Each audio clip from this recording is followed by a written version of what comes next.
How's it going, everybody out there in the Black Gay Comic Geek world? We are back with another live here to talk about my newest obsession, Interview with the Vampire. So welcome to my safe haven, everybody. If this happens to be your first time checking me out on live, you happen to come across my channel, this is your first time seeing me, this ugly face, because boy, I look like I just smeared a bucket of chicken on my face. I'm looking at the camera right now. I'm like, what is going on? I should have did something before I went live, but whatever. But my name is Michael. I call myself the Black Gay Comic Geek and always say the things that I love to talk about on my channel. Just like it says on the shirt, has blood, sex, gore, and magic. And we're getting that all of that in this show. So with that, I like to talk about superheroes, horror movies, comic books, action movies, fantasy, sci-fi. And of course, if you couldn't tell by the name, I like to talk about Black representation and queer representation. So if you're not already, do me a huge favor, hit that subscribe button. If you're in the live, do me a favor, hit the like button. That tells YouTube that this live is popping, that more people want to get in on this live to watch Interview with the Vampire. So hit the live button, watch, like, share, comment, interact on this video for the all gay rhythm. And also get you a blood, sex, gore, and magic shirt. Support your boy. I'm pretty sure there's other people out there that like blood, sex, gore, and magic. I'm not the only one. But with that said, as most of you guys know, if you've tuned into my lives before, I don't like to do lives alone. I like to have conversations with friends. And so this is a person that, if you saw last week's episode of Interview with the Vampire, I popped her Vam Pussy Cherry, a Black Gay Comic Geek Cherry.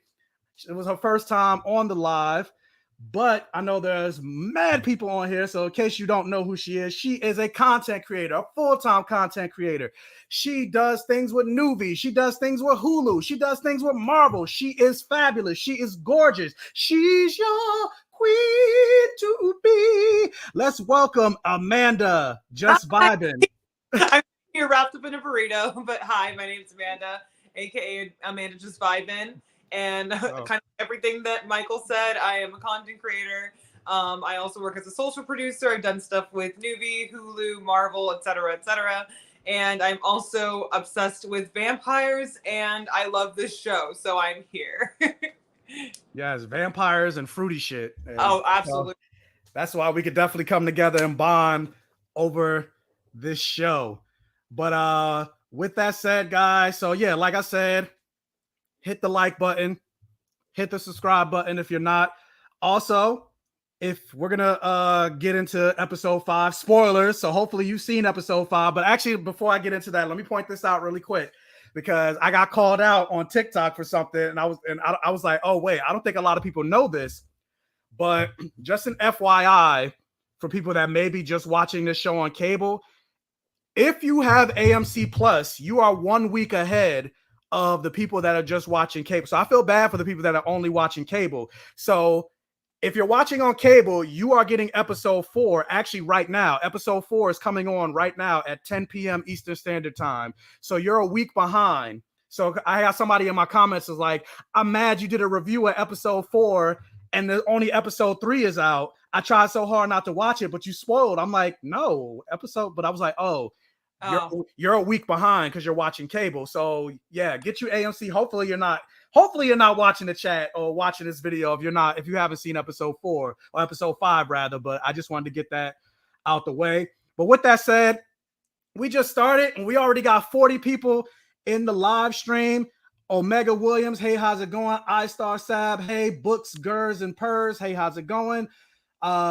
Melissa Butts, how are you? Thank you for joining. Desi Green, I see you in the chat. Mama Bear, Angela, Eugen, what is it? Yeah, I just lost the thing. Lasia Meeks, welcome back. Jorge Chaos MLM, Nine Tails, hey, thank you for joining. Your first time here. Well, hopefully it won't be your last time. Hopefully you enjoyed the stream. Jordan Sanchez, I see you in the chat. Eric Davis, hey, how's it going, everybody? So yeah, let's get into episode 5. And there was a comment that I saw earlier, and I want to start it off with that. For those of you that did join my live stream last week, here it is. Apparently, I didn't warn you guys enough about what happened. But I did say, if you thought this episode was crazy, or you thought the other episodes were crazy, wait till you get to this episode. Some shit is going to go down. You didn't warn me enough. You didn't warn me enough. I didn't warn you enough? No. Well, with that said, warning other people. Well, with that said, give your thoughts about what happened in this, because a couple people in the comment section were like, "No, you need to bring Amanda back. We need to get her reaction for episode 5." So now's your time to take the floor. Remember those pictures I sent you after I watched the episode? Yeah. Yeah. Like essentially just me being a broken woman. Yeah, that. Holy shit. I knew parts of this series were going to go off the wall, and nothing could have prepared me for that. Oh my god, my dog. I'm so sorry. Apparently he agrees. Yeah, he agrees. She was also very shook by what transpired. Your dog is reacting just like how Claudia reacted in this episode. Yeah, seriously. Towards the end, yeah. Yeah, she's very opinionated. She also has a lot to say about gay vampires. This is a clip for anybody who does not know. She is also a guest commentator. But yeah, that I literally was sitting there just kind of like in silence because nothing could have prepared me for what the fuck happened. Like I kind of knew the outline of what to expect from the series. Absolutely nothing could have prepared me for that. I want a written apology with tears. I want to see the tears stained on the letter. Ow. Yeah, that's all I can really describe it as is ow. I am in pain. Yeah. Yeah, they definitely should have had a trigger warning. Oh, absolutely. At the start of this episode, not only for the domestic violence, but then also for the granted they didn't show it, but it's still hinted that what happened with Claudia, and we'll get more into that because it's hinted. They should have did a trigger warning for this episode. And I feel like no, never mind. I'm gonna take that back. I was gonna say, and it was pretty graphic, but no, Lestat literally punched somebody through their skull in. So there was nothing more graphic than that. The graphic nature of it was very much like the content itself. Yes. Like I was talking to like a friend earlier, and I'm like, I think I can handle the priest getting his head punched through 10 times better than I could have handled what the hell happened in that episode. Because you actually care about Louis. He's not just a no-name person. Like even then, the fact that it was like a full-on curb stomp, like there was it felt so hopeless. Like that, like the whole last 10 minutes of the episode, I felt every episode up until now, I kind of had like a moment of just like, oh, like, yeah, it's like chaotic and it's fucked up and it's toxic, but there's like elements of just like, there's hope spots, you know? Like there's points in it where you can smile and laugh. And at this point, like I did not smile once. I did not laugh once. There was no point in this episode where I felt any semblance of joy. It was so devoid of joy. And I felt so empty and sad. And I was just watching like, holy shit, none of this is fun anymore. Like I'm not having fun. So this was your end game moment, like where you're obsessed with the show, but then you get to this episode and it's like, what did your obsession cost you? Yeah, everything. It cost you everything. I had the moment of just like, I'm not having fun anymore. This is not fun. It is not like, of course, like it was. The show is still wonderfully made and the actors are amazing, but this is like the first time I was watching an episode of the show and I was like, I am hopeless. Like I am fully devoid of hope. I do not know how the fresh motherfucking fuck anybody's gonna get out of this. Like I don't know how you can even get past this. What is the next step from here? How do you get past that? Like what and now you feel my trauma in the sense of I had to sit on this for 5 weeks. Oh, like not only sit on it for 5 because it's like, yeah, I can't talk about it to anyone. That's not the issue, but the fact that it ended on this massive of a cliffhanger, and I had to wait till I'm like, what happens in the next episode? Like I need episode 6. Like, I still need episode 6, like right now. Because like I would say out of all the, like, this was the climax of the season. And like it's all gonna be fallen action from here on out. And who know, like, like nothing. Where do they go from here? Like their relationship, I don't see how they can recover their relationship at this point. Like that. Like, I'm just like, I don't think marriage counseling can fix any of this. Like, I don't think any amount of counseling or like quote unquote reconciliation or apologies can, nothing. Like, that happens, it's done. Like, how? And also, I'm so curious as to how like modern 2022 Louis like looked back at anything with fondness. Like, I fully understand why he was the way he was in like 1970. I'm like, I would be that way too. I would walk into every single bar I could find and be like, who wants to hear about my shit ass ex? Anybody, it's free. A free story. Like, I would have done the same thing because like it recontextualizes the entire series now. Like, now I look back on it and I'm like, oh, I fully understand why he like tore Lestat a new asshole in like 19. I fully get it. Like, but at the same time, though, like it takes two to mess up a relationship, and I feel like we're jumping ahead a little bit, but we'll get into it a little bit more because Louis did do a lot of fuck shit before Lestat finally just snapped. So, granted, that's not to say Lestat should have did what he did, but also we're dealing with vampires, so like violence and blood, like it all goes together. So, from a vampiric perspective, was Lestat really in the wrong? I mean, but here's the because I mean they're all gonna heal at it. Like he's gonna heal. Like the quote unquote punishment, if you can even call it that, should match the offense, you know? Like, because at worst, Louis was just a mopey ass. Like, you know what I mean? Like, at worst, Louis was just a mopey ass who ignored him. I do not think he deserved to get his ass beat. Well, they didn't start. I mean, they didn't start fighting until Louis started fighting him first. But here's the thing: they didn't start fighting until Lestat lunged at Claudia. Yeah, that's true. Claudia is Louis's daughter, so like, if you lunge at somebody's kid, you gon' like basically it's like fuck around and find out the series. Yeah, that's true. Like, but I don't think he was gonna do anything to. I'm a Lestat stan, but I love Louis too. I love Louis too. But anyway, let's jump to the beginning really quick. So, for those of you that were watching the live stream last week, there was a question going around of whether Rashid was a vampire or not. And I actually forgot this moment when it happened you see at the very beginning, you see Louis feeding off of Rashid. So that right there tells you that, no, that's his human servant. That's his manservant. He's getting blood sustenance, not only from the one guy, the bodyguard, the guy that was speaking like... Stomach? Yeah. So he doesn't just get it from one person, but he gets it from multiple people, which includes Rashid. So yes, Rashid is human. No, he's not Armand, like some theories were going around. And I definitely think they're fucking, because at the end of the day, Louis he might be a vampire, but he's still male and he still has needs, just like Lestat mentioned and referenced in this episode. So they're definitely fucking. And he worships Louis as a god. Yeah, they're fucking. And while he was sucking on Louis, and while Louis was sucking on Rashid's neck, the whole time I was just like, come suck on my neck, baby. Like, I'll give you all the blood you need, baby. You don't even gotta pay me.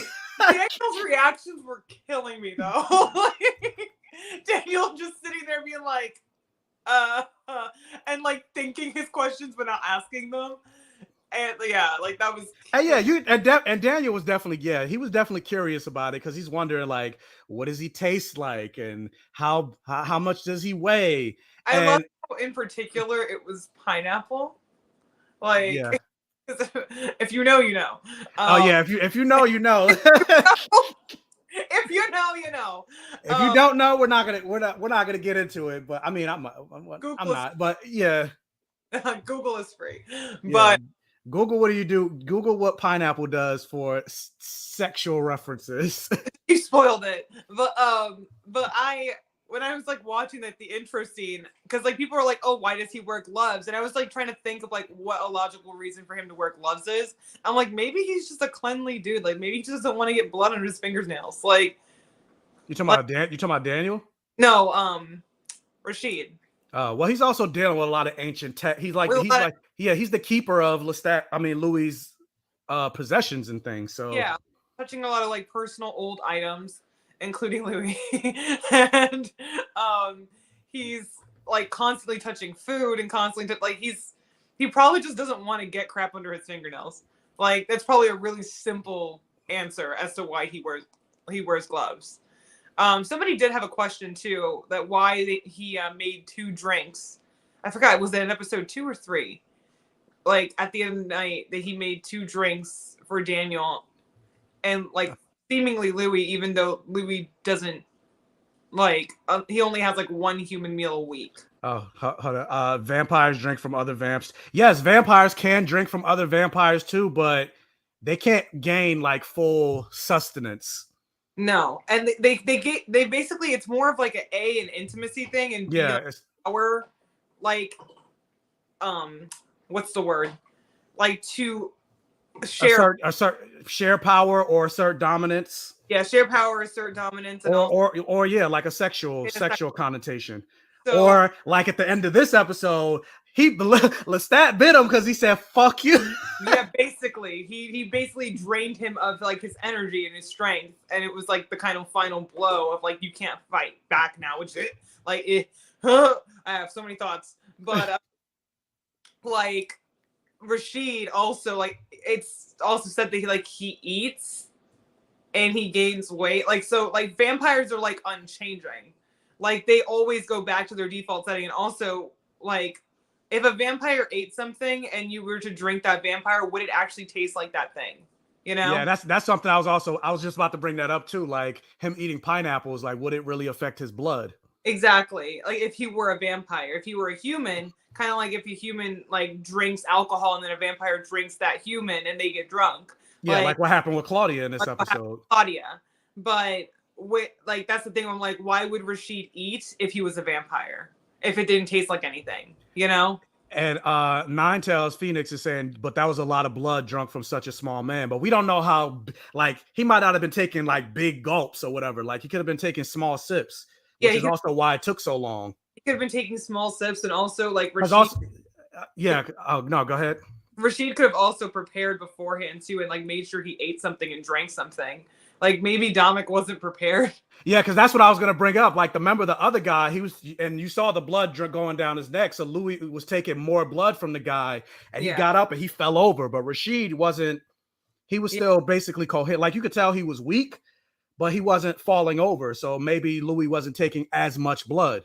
Kind of like with giving blood, like some people faint and some people are perfectly fine. Like some people can't handle it and they have to sit down, and some people are like, I could walk. Like, yeah. So it just depends on the person. It depends on how often, and it depends like if he made sure to like eat and hydrate beforehand. Because if you don't eat and hydrate, then you're probably gonna pass out. Like and you're, which something they don't really talk about in this episode or this show, but they do it on True Blood, where after you get your blood drained, whether a vampire or even if you get it drained from like blood transfusion, you're supposed to take like a B12 vitamin. So I was waiting for him to like take a pop a vitamin or something, but he didn't do that. Yeah, it's fiction. Yeah. But also with that going into something that we did talk about offline before we went live, but like Daniel's he seemed way more interested than he probably should have been regarding like the feeding and what does he taste like? How tall is he? What does he do? Like all these questions that he was thinking, that he was starting to get defensive when Louis was reading his mind, which of course you should, because like stay out of my head, bro. But to me, it kind of throws references to the fact, for you guys, if you don't know, because in the books, Daniel Malloy is bi. He ends up in a long-term relationship with the vampire Armand. And so I wonder if that's like a tease to it. Maybe he's like attracted to Rashid. Who knows? I think show Daniel is also bi, but like repressed it in the closet, because he seems like very defensive about it. And he was still also like a human in the 70s. In the 70s, like being the revolution it was very homophobic. Yes. So, and they met in a gay club. So him and Louis. Like his excuse is like, oh, it was a good place to score, but like sure, Jan. Like yeah, sure, Jan. the only thing you were trying to score that night. 100%. I totally believe you. But I think this Daniel is also still, and also too, like, if you're trying to launch a career, like, the last thing you want to do is like infer that you're not straight in 1973. And so another thing also is the fact that, like, in the books, Daniel becomes a vampire. So, like, obviously he didn't become one here. He got older. He got Parkinson's. Like, he aged, but they have several different things. But I do think that, like, I did see a review where like they straight washed Daniel. I'm like, I don't think they did. I think Daniel's just in the closet. Yeah. It just hasn't come up yet, because even in the book, Daniel's sexuality didn't become a thing until he met Armand. Yeah. Which hasn't happened yet. So yeah, I'm really curious to see how they implement all that. That's probably a season 2 thing. Because I do think they're going to end season 1 on the thing that is inevitably going to happen. But yeah, I remember so confidently talking about how I didn't want what is going to happen. And then I saw episode 5 and I was like, oh, okay. Maybe it's not too bad that that's going to happen. Because I just, what's the question? I just wanted to acknowledge this person because they said new sub. Well, thank you so much for subscribe. Which actually, I forgot to say this. Make sure you're following Amanda as well. Links for all her social media is in the description box below. TikTok extraordinaire. We're not worthy of her awesome content. So yeah, make sure you're following Amanda. But yeah, thank you so much, NAP, for subbing. Is Lestat over? When Lestat wanted to hear Louis say he don't love him, Louis didn't say it. He said let him go while they were in the sky. And we'll get more into it. But yeah, I think for now, Lestat, which I love that, Lestat. For now, I think Lestat is over. But they're the main ship and the main drive of the show. I feel like at some point we're going to see them again. Sorry, my dog also has opinions on Lestat. Your dog thinks they're not over either. He's like, yeah, I agree. Like, yes, I totally agree. I was born only 5 years ago, but I get it. I totally hear you. But I think as of now, like, it's not, because again, how do you come back from that? Like, how do you wait 100 years later? Like, how, like, and especially too, like, Lestat, like, you just beat his ass. Like, you think he's really gonna be like, I love you right now? Like, can I? You want me to serve what? But not even. He wanted him to say, he's like, okay, fine. Tell me you don't love me, and I'll, that's all I need. That's all I need to hear from you. But he didn't, and like NAP said, he didn't say it. He just said, let me go. But he didn't say that doesn't mean I don't love you. He's like, he basically just said reject me so I can move on. Yeah. And like, but that's like, it's their relationship is awful. It's like, so toxic. It's like they're so horrible for each other.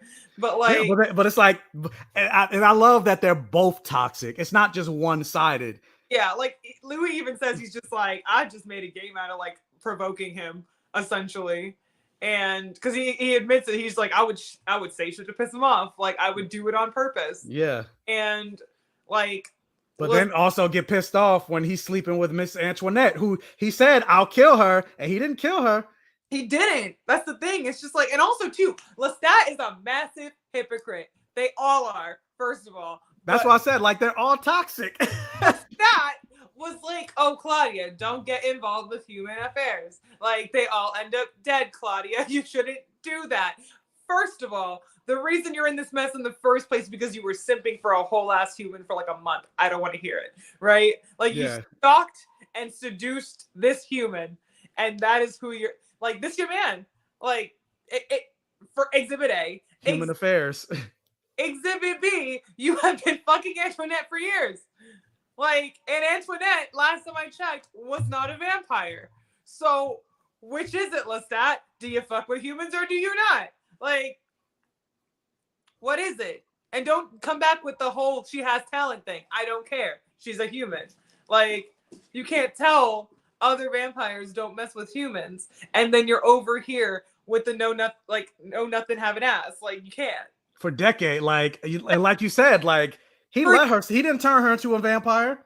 Yeah, for years. They have been having an affair 4 years at this Yeah. point. It's like, that's a human. What did you just got done telling Claudia, oh, we incinerate humans, like this is what happens, they all end up dead, don't get too close, and you have been dating this chick for how long? I don't want to hear it. Like, I don't want to. And then even lied about it when he's like, it's okay, I'll kill her soon. And then we skip 7 year a 7 year jump, and she's still alive. Like, she's still alive. And also, like, he was like, oh, I don't have feelings for her. So you mean to tell me it's been like almost a decade and you don't have feelings for this bitch at all? Exactly. Like, it's not like he's fucking different women. Exactly. No, it's this one specific person. One specific person. If you had been like fooling around with everyone and their mama, then I'd be like, okay, maybe you just need to get it up, like, right? But no, it's the same person specifically. So I'm just like, you're having an affair with a human. You can't tell me you don't have feelings, like, because you have proven that you fall in love with humans before. Because what was Louis before you turned him? So I'm like, clearly at the end of the day, yes, he does love Louis more. He always comes home to Louis more, but you got feelings for Miss Antoinette. And the fact that you hit it. It took Claudia basically exposing his ass for it to come out. The slow turn killed me. I'm sorry. When he like slowly turned around. Yeah. It reminded me of that almost kind of that moment in Justice League where the Flash is going but Superman is like, he gives him that eye turn. Oh my God. But yeah, I'm like, that's the thing that got me, where I was like, you told this girl, oh, like, this is why you don't get human boyfriends. And I'm like, you have a whole human girlfriend. I don't want to hear it. Like, do not want to hear it, you hypocritical ass bitch. But with that said, jumping back to the beginning a little bit, going back to saying this episode is serial killer Claudia. And so you see like she has a whole ass diary of all her victims' last words. There's 42 pages, not 42 victims. No, 42 pages. Yeah, and even just in this episode, there were, what did they say? How many bodies were there? There were like 56. 56 bodies. Yeah, and this was the span of like a couple weeks. Yeah, it was like literally a couple weeks. She killed 56 people in a couple weeks, and she kept parts of them. Why? Yeah, and I thought, I was like, what the hell? Like, it's one thing, obviously you're a vampire, you're killing for food, but the fact that she kept, and like a finger, a toe, a whole leg, a woman's breast, she had a whole torso in the dresser, like she had a whole body, a rotting body, because there were flies around. I'm like, this bitch is like, she is sick. Yeah, like, I'm just like, I don't think that's the vampirism. I think you're just fucked up. No, she's fucked up. Like, I don't think that's a vampire trait. I think that's a you trait. Yeah, like, because that's the biggest thing where I'm like, why are you keeping the fleshy bits for? They rot. First of all, how did they not smell that? That is true. That is true. How didn't they smell that? They should have. Whole titty in the floor.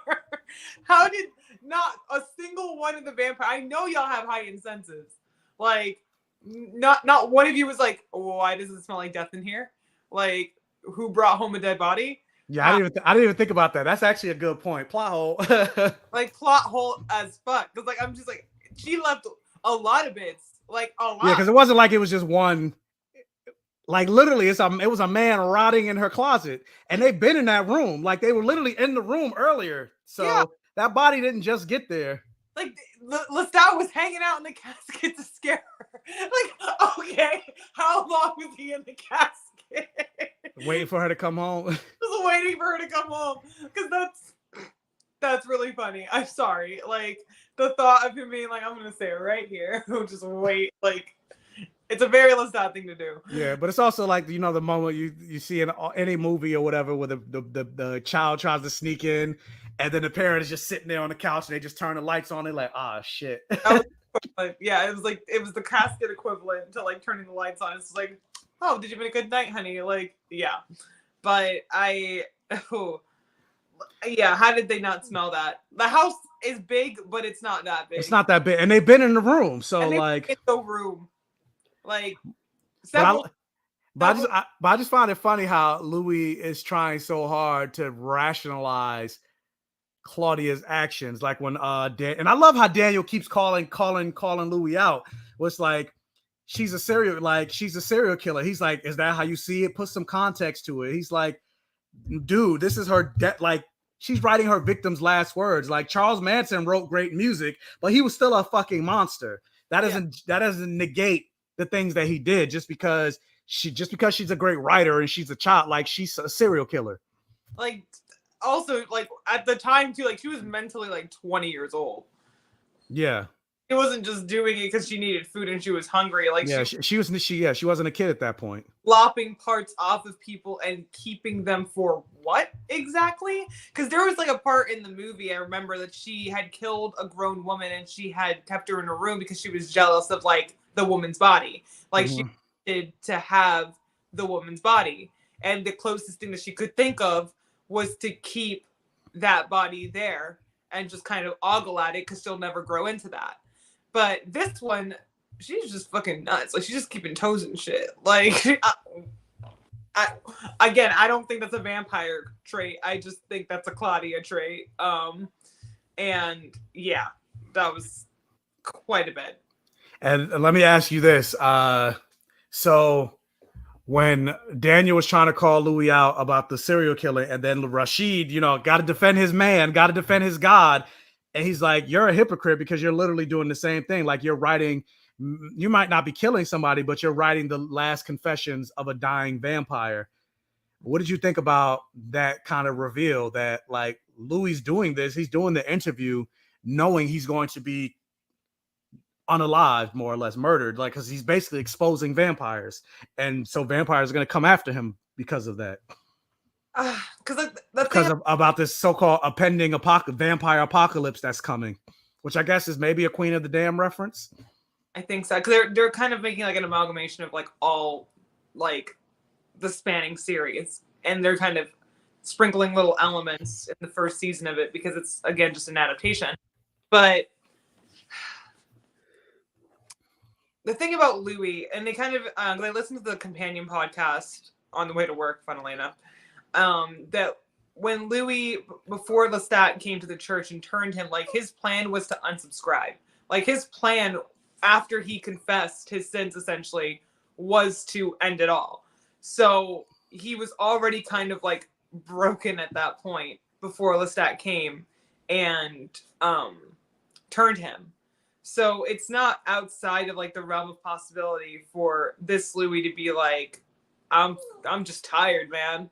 Like he's kind of lived this rough life, and now my husband's home. But he's just kind of lived this rough life, and now he's just kind of ready to tell a story and move on to the great vampire beyond, I guess. Yeah, and really, Eugen mentioned it. Not the sexy Claudia costume comment from Daniel. I'd swing at him, but at the same time, Daniel's not wrong. Like, even look at what we do in society with, like, you got people cosplaying as Harley Quinn, Poison Ivy, sexy Doctor Doom, like sexy Joker, and it's like you have Edgar Allan Poe.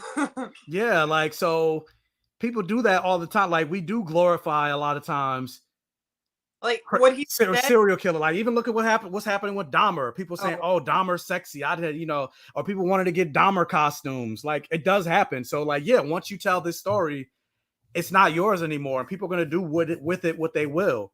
What he said sounded out of pocket, but he was entirely right. That's the thing. It's like he said it in an abrasive way because that is like the reality of it. Like you make something, and then the world turns it into whatever the world wants to turn it into. So, like, you don't really have a choice in how your work is perceived. You don't. Like, it becomes the world's now. It's not really yours anymore. Yeah, once you put it out there, it's no longer yours. Yeah, so, and I think that's one of the things, too, that probably held back, at least in this universe, from, like, why Louis took the tapes and why he didn't let Daniel have them, because I don't think he was quite ready for that reality at that point, that he was going to tell this story and then not really have control over how people saw him, saw like everybody. So not even just that, but 1970, 70, 72, 73, whatever year, 1970s. You're also getting a story about a man that's saying I'm a vampire. It's like, how do I? And then you don't have the technology and things like we do now, where like he's going on the internet and trying to corroborate these stories and match up the timelines and things like you don't really have that type of access to do that in like real time like he does now. Back then, he was also like a high 20 something. Yeah, he was also on drugs when he did the interview. What's to say where it's just like, was he a vampire or were you just high as shit? Like, it's just like, was he a vampire or were you just really under the influence? Yeah. And who's gonna believe it? Like even Daniel said it, he's just like, when you start involving vampires, people tend to call bullshit. But in a world that was already kind of like quaked by a pandemic and kind of turned on its head and turned on its side, I think the world would probably be more open to something that seems impossible. Because I'm gonna tell you right now, I didn't think I'd be spending the majority of my 20s in the middle of a fucking pandemic, Michael. It's like, I didn't think that when I played my life bingo card, that was not one of the squares. I mean, yeah, I don't think any of us thought we'd be in the house for damn near an entire year. Yeah. Like 2020. And it's not even just the pandemic. I feel like 2020 was like, I would be curious to sit in a history class for 2020. Like, not only was there COVID, but then there were murder hornets and like the CIA released like a whole dossier of aliens, UFOs, and there was other like it seemed like every month there was something that like was crazy like happening. And the election. Yeah, that too. Yeah, like literally every single major life event just decided it wanted to happen in 2020. So like, I totally understand why now it'd be like, you want to hear about some vampires? Because might as well. Yeah, like, might as well. Might as well. At this point, after everything that's happened, how about we just add some vampires? I think people will eat that up. So, but that said, to address this comment from Pet Boy, the vampires have an incinerator in the house to burn dead bodies. The house probably smells like death all the time. Yes, that's true, but there's a difference between like crispy death. Yeah, crispy death and freshly rotting corpse.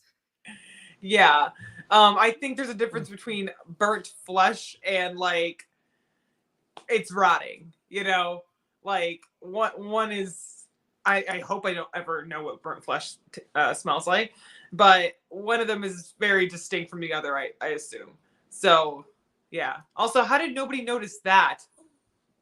Like, nobody noticed that it always smelled like person barbecue? I mean, depending on, again, I don't know what a dead person rotting body smells like, but they said they're like burning this and burning that or whatever. And then plus, like, nobody lives in that area. Like Louis owns the majority of that area, so because I was that too, especially like toward we'll get to the end too, where I'm like, did nobody see that fight? Like, did nobody see a whole man just fly up into the like it's fiction.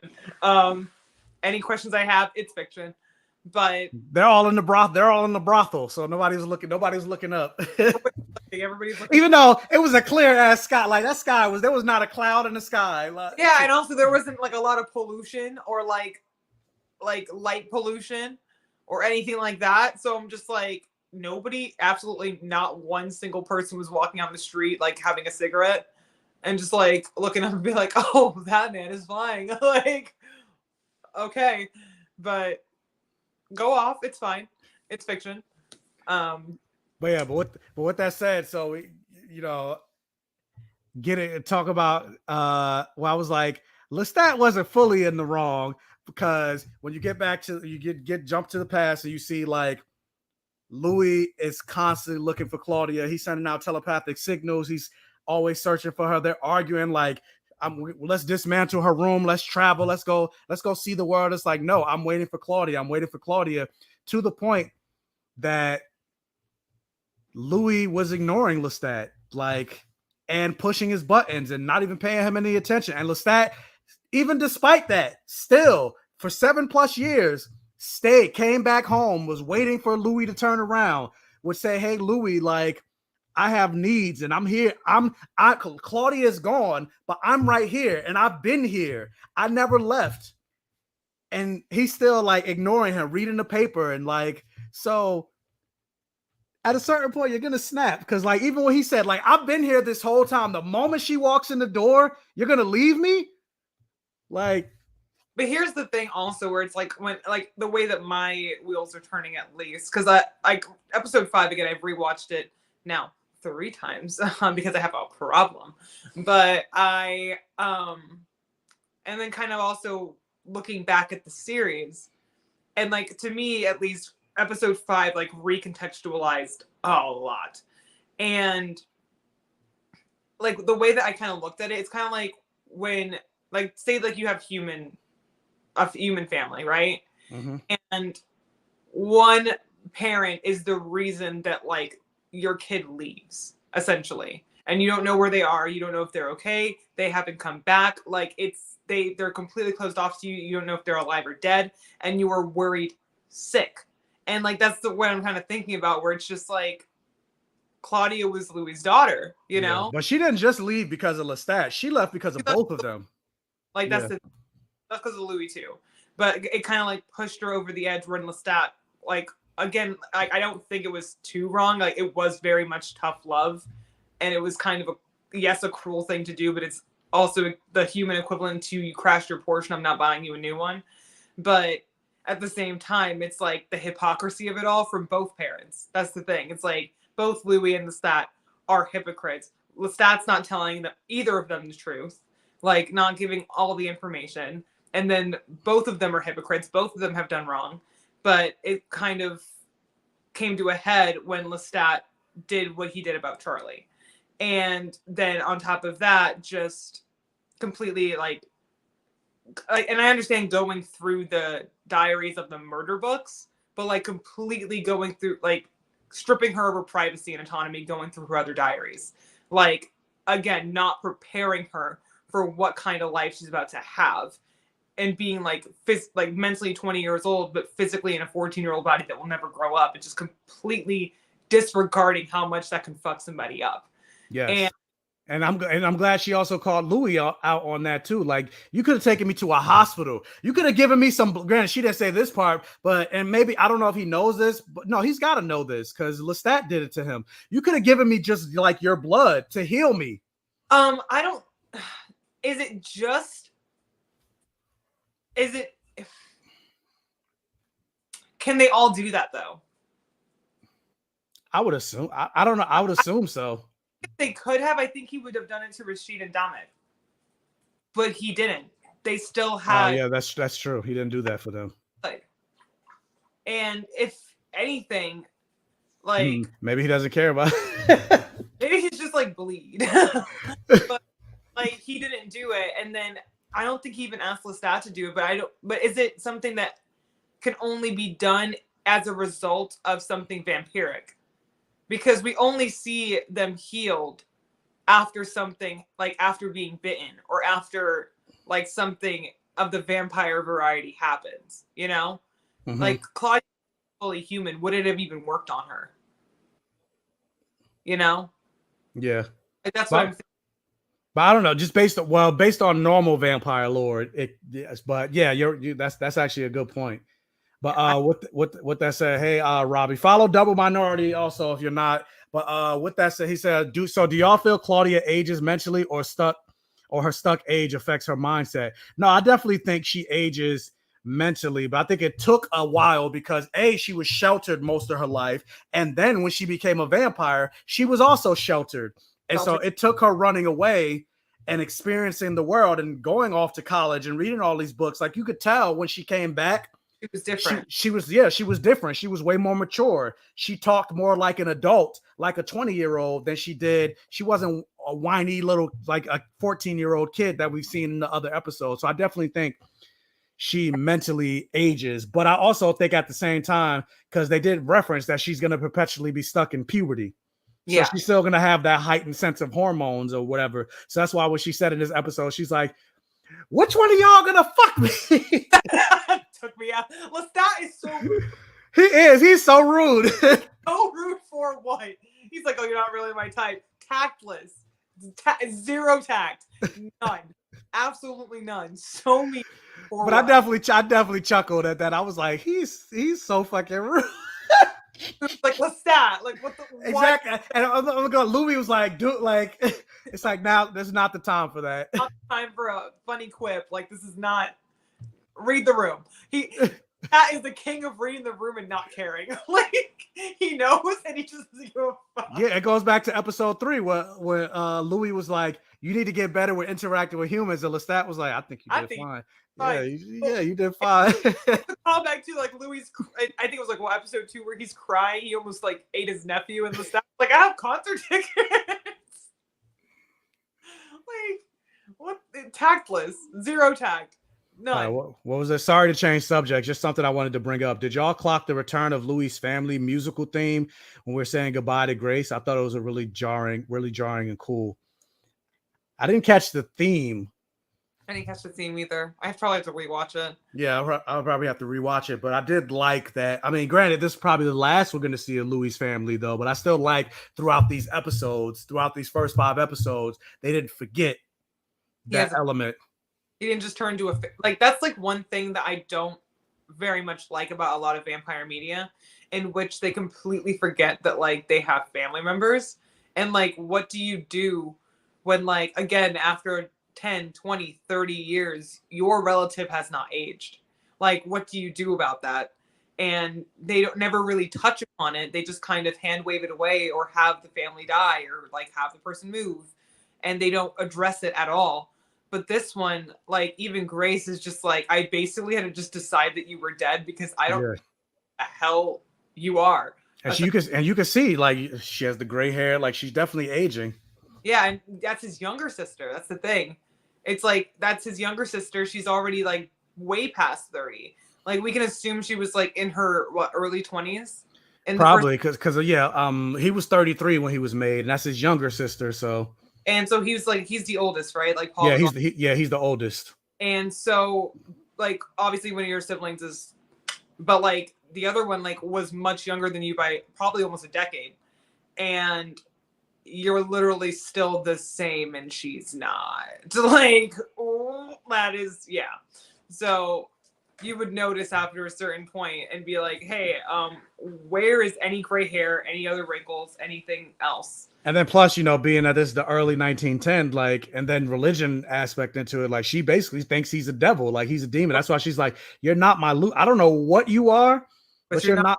Or at least that's what she's like, or at least that's what I need to tell myself, because I don't know what the fuck this is, and I need to get out of here because like. Yeah. So the vibes are not vibing, and I just decided you died, essentially. Like, and the wrinkles are not wrinkling. Like, you should be like in your 40s or 50s by now. Like, what's how good your genes are, no matter how much melanin you have. Like, yeah, bro, we got the same genes, and I got gray hair. You're still like, you're gonna get wrinkles, buddy. So like, it's been 20 years and it's not happening. So yeah. Do you think if Louis was more present with his family would have stayed? I don't think so, because they're afraid of him. And remember, he tried to be more present. Granted, he could only come around at night. And that's his mother didn't want him around. Granted, his mother was homophobic, and then that's what he got angry and accidentally destroyed the door. So ever since then, like, I feel like his relationship, when he destroyed the door, like his relationship with his family, him destroying the door was him destroying his relationship with his family.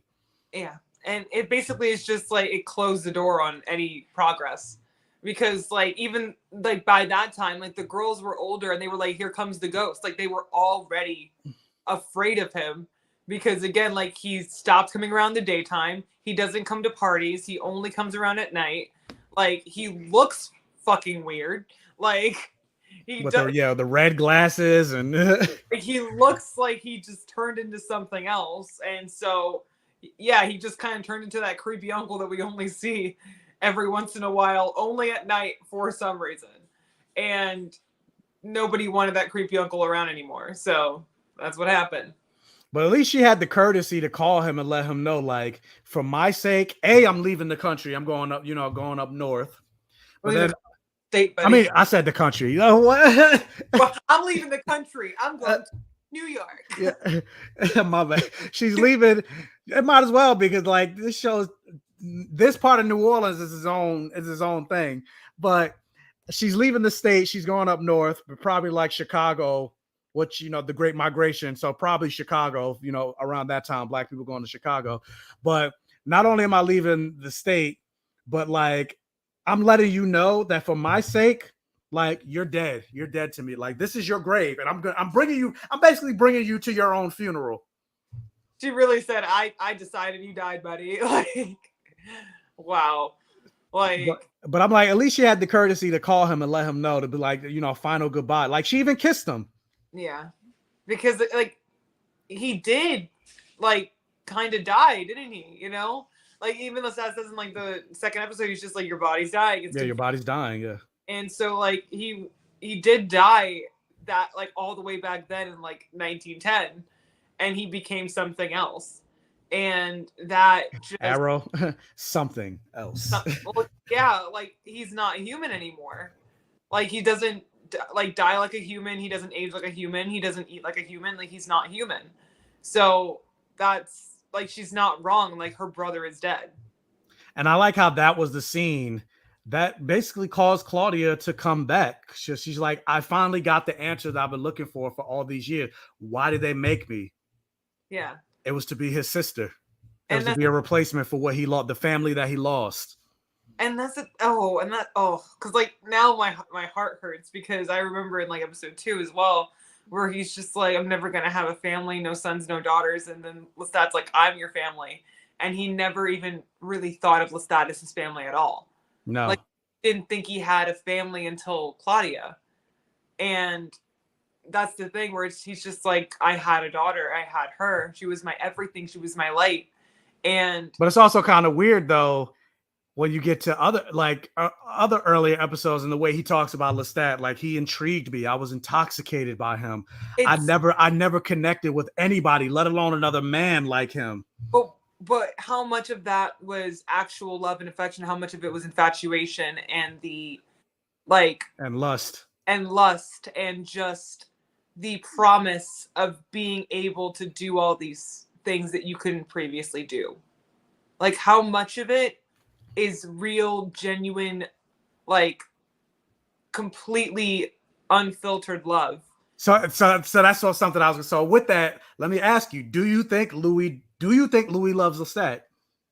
I think, and like that's a. And do you think, and on the flip side, do you think Lestat actually loves Louis, or do you think he loves the idea of Louis? That was something I was talking to Funny and Lana about earlier. Like we were talking back and forth about it for like an hour, and I think. And y'all in the chat, let me know what y'all think too. Do I think there is love there? Yes. Do I think it is the type of love that is like a genuine, like, I love you, I'm in love with you? No. And here is why. Because remember how Lestat had seen Louis pull the knife on Paul, right? Mm-hmm. And that basically is what enticed him to go after Louis. Because he's like, be the perfect companion. He doesn't take any bullshit. He doesn't do this. He doesn't do that. He's like abrasive and he's stubborn and he's perfect for me, right? Like he just decided that Louis is perfect for him. But he failed to kind of really get to know who he was turning. And it comes apparent later on where he's like, Louis' first instinct is like, I need to go back to my family. And he doesn't know that like Louis is a family man, that like he wants kids. He's a businessman. He wants to run a business. He wants to do very human things. And he's not just an abrasive asshole. And he loved Paul. He said that like him walking with Paul was like one of the best parts of his day. But Lestat didn't see that. He saw Louis pull a knife on him. So he kind of fell in love with this idea of Louis, with this perception of Louis that Louis never actually was. And what Louis was like not that abrasive, like badass human being. That was a facade. And when the facade started to fall and he started to kind of realize that, yeah, Louis just sometimes likes a good book by the fire, like that's when it started to crumble, because he wasn't this like firecracker that he thought he was. And then on the flip side with Louis, But with that said, though, sorry to interrupt, but I'm doing it on purpose before you move on to Louis. But with that said, though, like in terms of the idea of, and this is just me playing devil's advocate, just to have the conversation.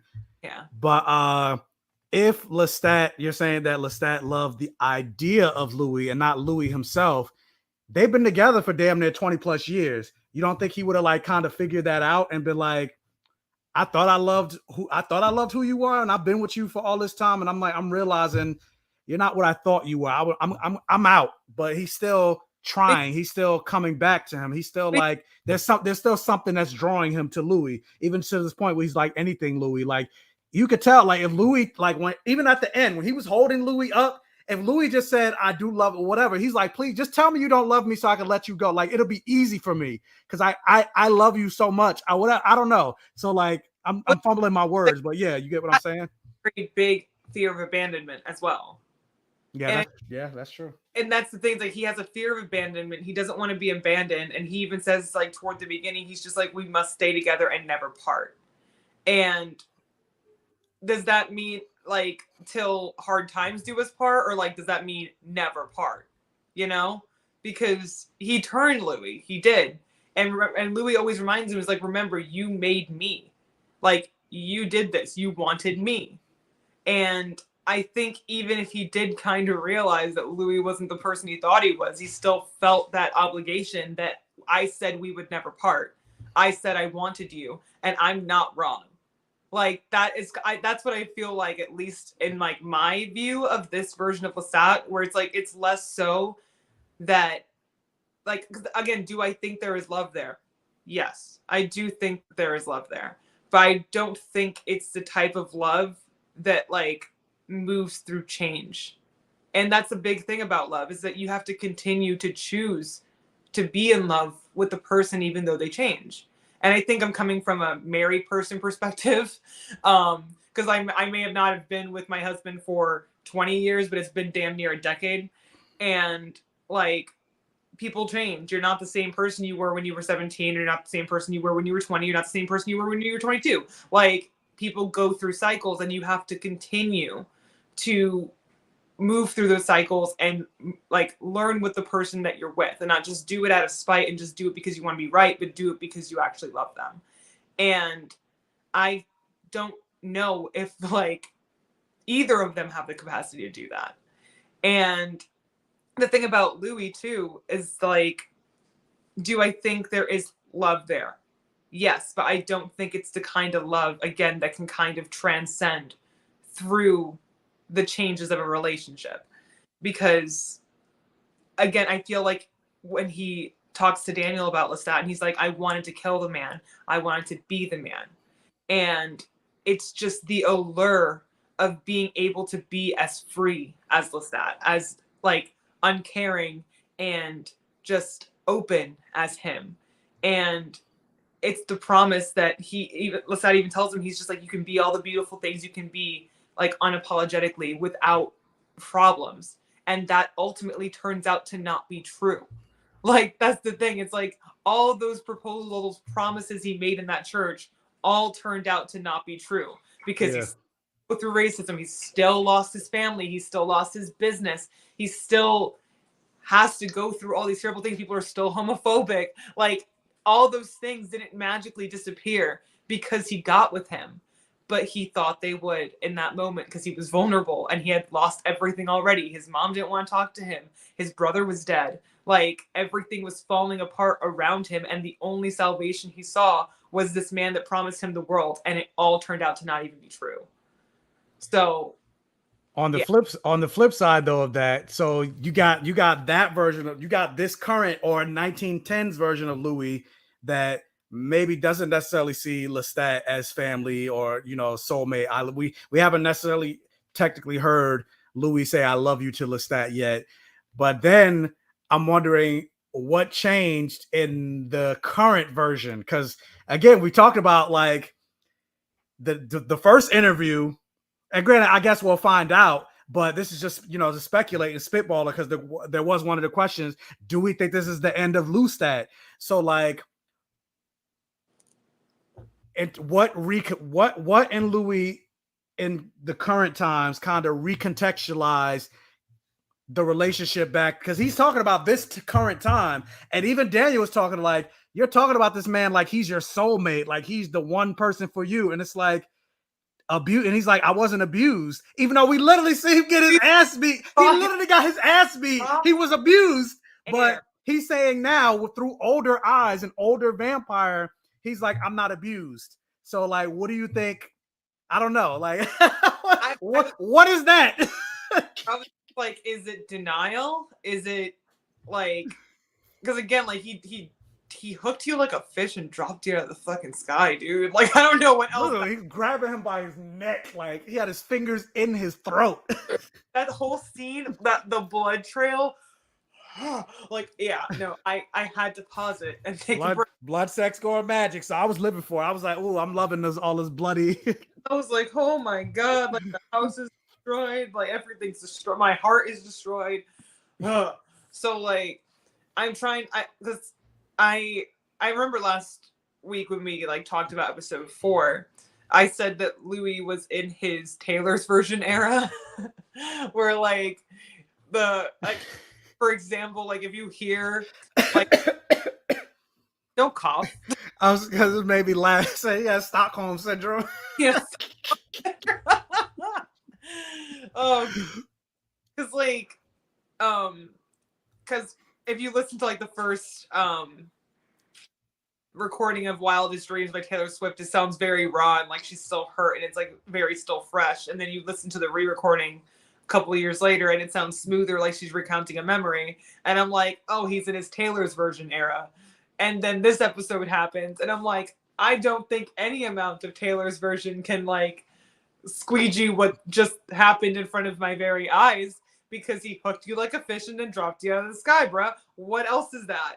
Like, what else is that called other than abuse? And I don't know if it's denial. I don't know if like there's a theory on Twitter, which I don't truly really believe, that it's just an over exaggerated take from Claudia's perspective. But at the same time, I'm like, I mean, well, right now they are reading from her diary, so. Yeah. But the only thing is that if you look at the preview for the next episode, Daniel also calls Louis out, and he's just like, "He only hit me once, officer." Like he's kind of mocking him because. Oh yeah, I didn't watch the preview. Yeah, like he makes a comment. He's just like, "Oh, he only hit me once, officer," and like Louis talking about how like, are we the sum of all of our bad actions, or like, can you truly expect forgiveness if you don't forgive? And I kind of was like watching that and I'm just like, is he just gaslighting himself into thinking what the fuck happened didn't happen? Like, that's what it sounds like. It sounds like Louis is trying really hard to gaslight himself into like believing that didn't happen to him. Or if it did happen, there was a justification or a reason.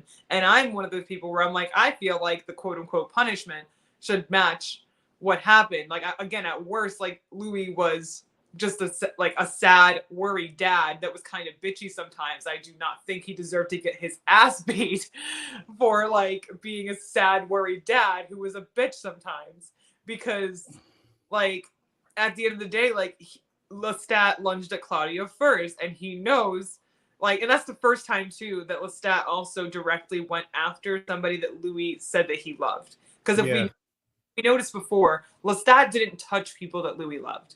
Like, even if they were like, because Lily was a confidant, he didn't love Lily. She was a beard and she was kind of like his friend, but they didn't have any love for each other. Father Matthias, he didn't love Father Matthias. Like, Lestat never put a finger on anybody that Louis loved, because he knew that if he did that, then it would be fucking over. Like, Louis wouldn't forgive him if he had hurt Paul, hurt Grace, hurt his mother, hurt anybody, like Jonah. Like, Lestat could have ripped Jonah to shreds and he didn't. And this is the first time that we see Lestat put a hand on somebody that Louis has explicitly said he loved. And then how it turned out, because Louis wasn't having it. And I'm sure that would have happened had Lestat like gone after his mom, had Lestat gone after Jonah, had Lestat gone after people that Louis has been explicitly stated to have love and affection for. So that is kind of like the thing I've been looking at too, in the aspect of just like he kind of really did instigate that whole thing, and none of it was justified, like in that regard, because you started it. You started it, and then you beat your husband's ass. Like, yeah. And hold on, I saw a comment, and I'm like, this guy's he's Isaiah Taylor. He cold. He said, well, Louis did ask Lestat to let him go. and he's Isaiah's cold.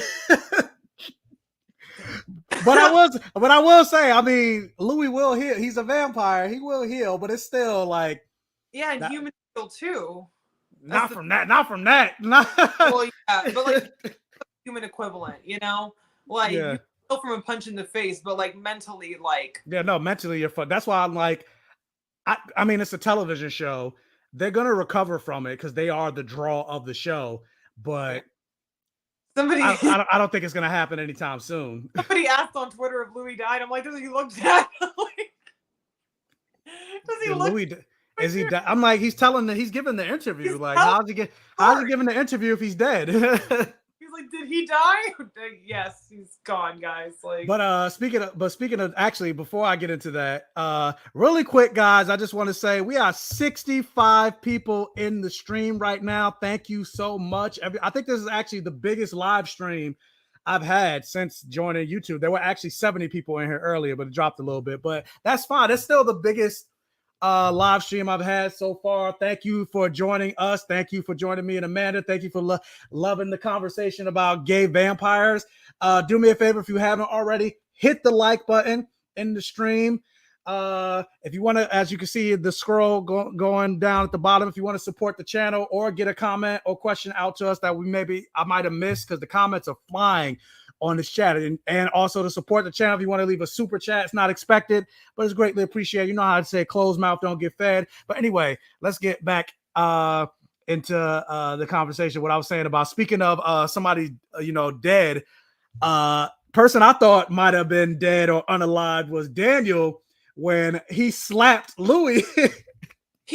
Daniel gives no fucks. Daniel, he has cojones. Like the audacity on that man. Like especially after Louis, because again, this is the second interview. Louis almost killed your ass the first time. That's why you didn't publish the book, and you got scared, and you were, but like, for him to get up, to smack a vampire. Not even just that, but like, he's been challenging and calling Louis on his bullshit from day one. And then like, and granted, Louis did deserve that smack, because the fact that he knows this man has Parkinson's, he knows he's insecure about having Parkinson's, and the fact that he like emphasized it just because he was asking journalistic questions, like he's a journalist, and the point of being and he even said like, if you're leaving stuff out, if you're leaving, this, what did he say? Editorial. Oh. I forgot what the word was, but he's like, if you're leaving stuff out, how do I know I can trust anything that you're saying? And Louis kind of proved, almost kind of from the beginning, that he's kind of an unreliable narrator. So what Daniel was saying wasn't incorrect, but he's very blunt and straightforward about it. But Louis being a child about it. And granted, I get it. He's like, you're talking. That's my daughter, and like, she was literally like, she was raped. So I don't want to have this conversation. But like, at least say that, as opposed to just, we're not going to talk about it. But the fact that Daniel got up and slapped, and Louis gave him this look like, I'm about to fuck you. Like, I feel like if Rashid wasn't there, thank God for Daniel. You better worship at the altar of Rashid, because I think if Rashid was not there, Louis would have ripped his throat. I could see Jacob Anderson needs an Emmy. Like, that look, because I could see the fuck around and find out graph, like, just like doing, like, if you fuck around, the more you find out. Like, I could see it like going together in his head, and I was like, oh my, and it was so tense too, because it was just like, he was just silent for a second, and then he just sits back down, and I'm like, he just smacked a vampire. Like, he slapped a vampire. Editorialized. There we go. Yeah, that was the word. He slapped a vampire. I was like, I did not expect that. I didn't expect that at all. Like, no, neither did I. He smacked him. The vampire came at him with a psychic physio, like, what's it called? Like I don't know. It's like psycho. Like physiological attack, basically, because it was physical too. Yeah. And this man has the power. Which also go again. How many powers do these vampires have? They're flying. They're able to. They're able to inflame an illness. They're able to read minds. They can set things on fire. They can move at super speed. They got super strength. Like they can kind of like stop time or whatever. Which we gotta get to that moment too, because I have a question about that. The scene in the restaurant. But yeah, like how many powers do these vampires have? Like I don't want to be immortal, but I'm like, can I get some of these powers? You saw this man burst something into flames with his mind, and you're just like, I'm gonna slap him. Yes, Rashid, the MVP, blood bank to referee. And he knows it won't hurt. He knows it won't do anything. It was just to make a statement. Yeah. Like, he literally was just like, I know this has nothing, like, this will feel like somebody probably poking you at worst. But, like, I just want to do it. And it's kind of funny because, like, what do you think is going to happen? Like, it's almost kind of like he slapped him as like, don't you ever do that shit again or else. But it's like, or else what? Like, what are you going to do? Just wait until you're sleeping and just like scatter pieces of you around his apartment. Like if he wanted to. It doesn't even have to wait till you sleep. Like you talking about Lestat? I mean Louis? Oh no, yeah, he did cut the alderman's ear off with the quickness. So like he could just literally just put Daniel parts around the apartment if he felt like it. But he won't. He just kept going on with the energy. Oh God! Yeah, Daniel has two daughters and asking about another man. But you also have to keep in mind Daniel doesn't see Claudia as a person. He doesn't see Claudia as a human. He's like, to me, like even with when he first got Claudia's diary, he was like, for a mass murderer, I kind of like her. So he doesn't see her as just the daughter or Louis's daughter. He sees her as a freaking vampire. Like he doesn't care. And then plus he doesn't know Claudia. So all he knows is that she's a freaking serial killer. So from that perspective, he's not really seeing that. And like also like you kind of see that red flag with Claudia too, like in her introductory episode when she kills that cop and she repeats his last words. And that's like foreshadowing that last words of people are like gonna be a really big important thing to her. Because why would she do that? Also, why did neither of them pick up that their new little vampire daughter was like creepily being like, you ain't a girl, you a devil? Why'd she repeat that?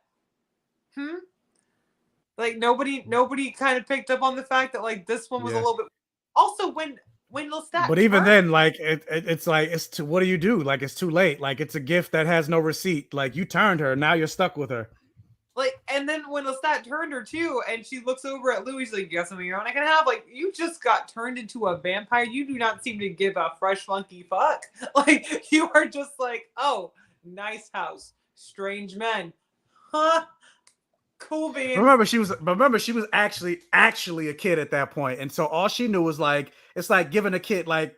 Cause she's like, when I chase the blood, like it tastes so good. Like all she knows is like ice cream, like the corn kid, the corn kid, like the corn sticks. When I was 14, if I woke up in a house with strange men and I was covered in ash and I just drank one of them, I'd be confused as fuck. I would be like, like what is happening? I want to go home. Like. I wanna go. Like that would be me. Like well, we also don't know what her like mentality, because she was dying, but then also like something was reviving her. So she's like, what did she say? Like I drunk it and I've never felt stronger. I've never felt more powerful. So she's like, I want to feel that again. And then after that, after she started coming to her senses, she's probably like, because remember she was like, what is this? Where are we? Is this my new home? Who are you? Like the first drink does make you high off your tits. Like, because remember, like Louis, when he like fully turned, he was like, wow. Yeah, he was sitting there staring like, he was on some mushrooms. And like before he had his first like kill too, he was like looking at the guy. He's like, shut up. Like, he was such a creep. Like, so yeah, I did forget that like when you drink for the first time, especially when you're like a small body, like you just basically did like so much acid. So yeah, that's probably what it was. She was just really high. Lestat can fly because he drank Akasha's blood in the book. I don't know how they're doing it in the show. I mean, he could probably be a descendant. Like, well, I don't know. Maybe they're just, I mean, a lot of their powers they ended up getting way earlier than like, so maybe they just had him before this canon. Like, maybe that's just what it was.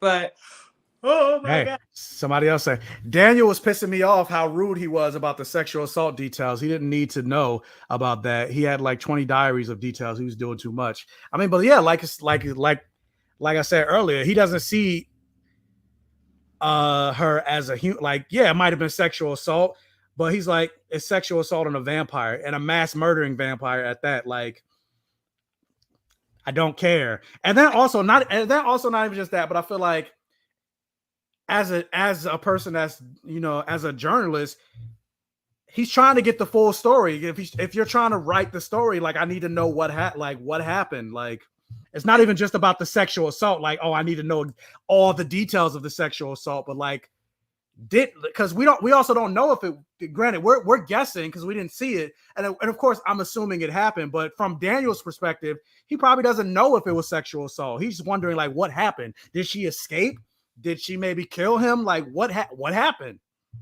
And I hear the thing too, is like I'm pretty sure it was assault because like I think so too. Because remember, we're also seeing it as an audience. Daniel's just reading it, so it's a different context. I don't think Louis would be as like repulsed by what happened in those pages if it was just Claudia killing somebody. Because again, he had read that Claudia killed people before, or like attacking before. Like that's not what would have ground his gears, you know. And I think as far as like Daniel's concerned, he's kind of like a shark where he's so removed. Like, again, this story didn't happen to him. It didn't happen to, like, he's trying to get a story and he's not thinking very empathetically at that point. And like, it was also pissing me off too, because I'm just like, but at the same time, it's kind of like him bluntly telling Louis, like, you can't control what they do with Claudia. Like, if you have her story out there, this is like all the options. Nothing could happen or everything could happen. And like, again, he sounds like a complete asshole, and he's probably is being a complete asshole, but he's not wrong. Yeah, he's definitely being an asshole about it and could word it a different way. But at the same time, he's still like trying to warn, like, because he can see how much affection Louis has for Claudia, and he's trying to warn him in his own way of being like, if you want this story told, and if you want this to be told by me, and if you want it to be told a certain way, like once it's told, it's like the story's out there. You can't do it. Like it's not yours anymore. So like, no matter how much recontextualizing or trying to put things into perspective I can do, it's not going to matter once it's published. And I love how. So in some ways that's his. So in some ways, even though he said it in an assholic, is that a word? Assholic type of way, it's still him showing some level of caring to a certain extent. And because he could just be like, you know what, fine, I'm gonna write all this shit down and whatever. And whatever happens, happens. Yeah, whatever happens, happens. But I think also it's kind of interesting to say too, where like Louis was like, you can put it in the right context. And I think that's also a little tidbit of like Louis again being like the unreliable narrator, where it's like, what do you mean put it in the right context? Do you mean put it in a positive light? Or do you mean like what do you mean by the proper context? Yeah. You know? Truth is the truth. You can't spin. Like what's your version of like put it in the proper context? Yeah, context according to whom? Yeah, according to what standard? Yeah, then also with that, and going to Daniel. Yeah, remember he mentioned what was it, the first episode? He's like, I'm an old man, like I'm a grumpy old man. Let me have my moment or whatever, something like that. He's like, I'm not your boy. I'm ready. Like, we're doing it, and we're gonna do the damn thing. And asshole like BGCG 2022.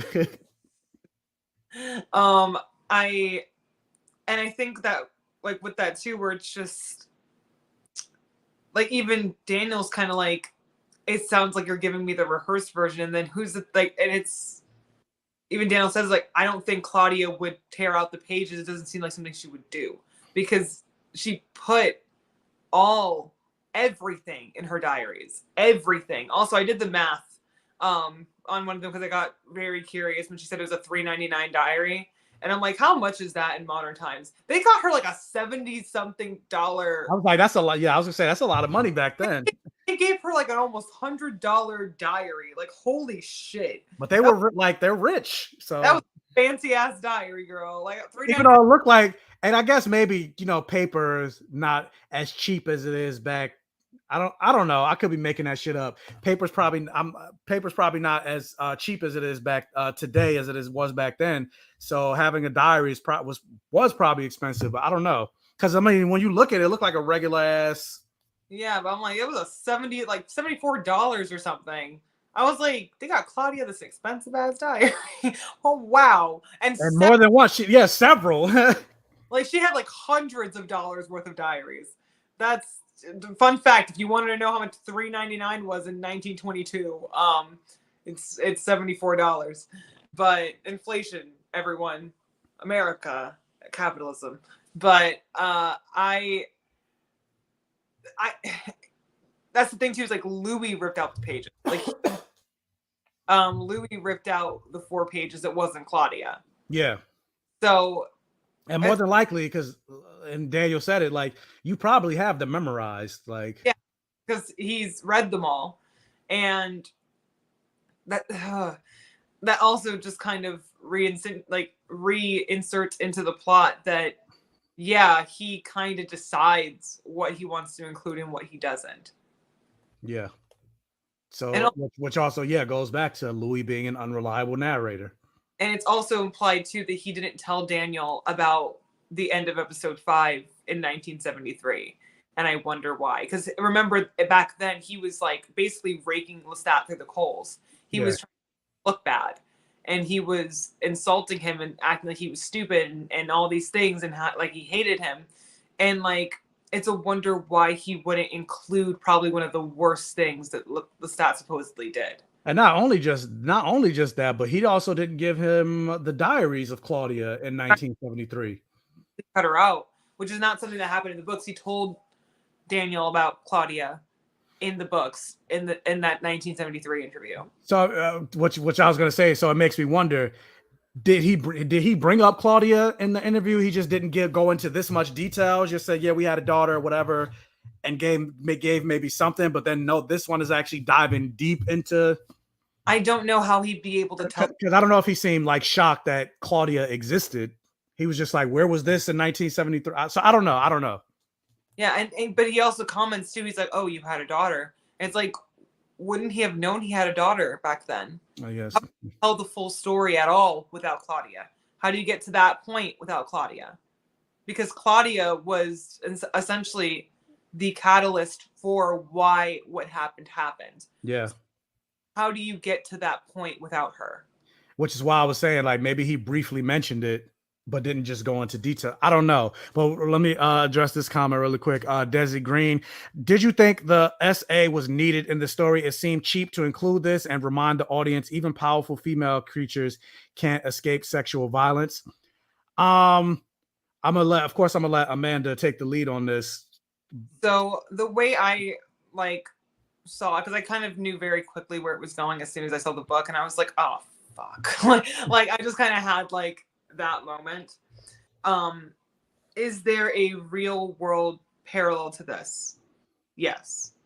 Because unfortunately, when you go about your life as a woman or somebody who is femme presenting, there is always a level of which one is going to be the one to actually hurt me this time, unfortunately.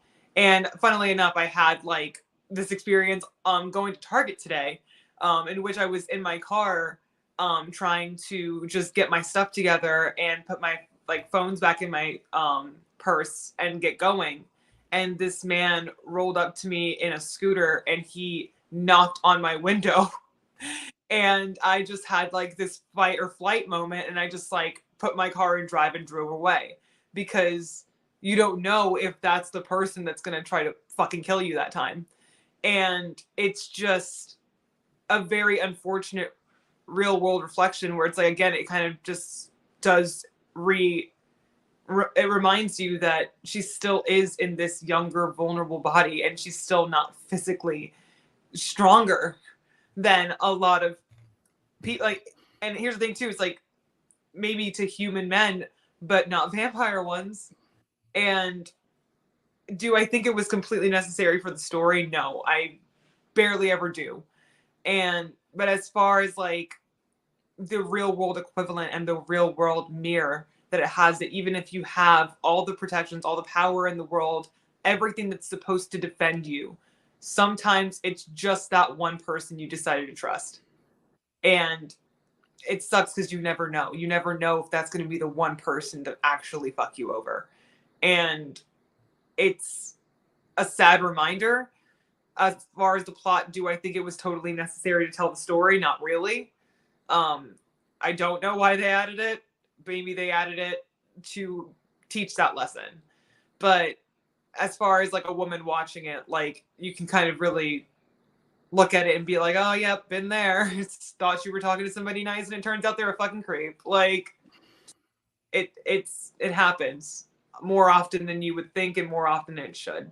It should never happen, but it does. So like narrative standpoint, didn't have to be there, but from a woman watching media standpoint, like, yeah, this is our reality, regardless of how much power you have. Like, so for me, I would say, like, in terms of the story, like, nothing is needed in the story. Like, you're writing you could do whatever you want with a story. So it doesn't have to be there. You could have told it in a different way, but because it was there and the way they did it, I didn't necessarily have a problem with it in the context of from a narrative perspective, it's also reinforcing something that Lestat has been saying for a while, where he's like, guys, you do not want to meet other vampires. The other vampires out there are vicious. They're not ones that you want to meet. They're not ones to be fucked with. They're not like me. You might think I'm cruel, but I'm nothing like these other vampires. And so this is an example. Bruce being a cunt, more or less, is basically them. Hopefully this video doesn't get demonetized or like the live get cut off. I take it back. But yeah, rewind, flip it and reverse it.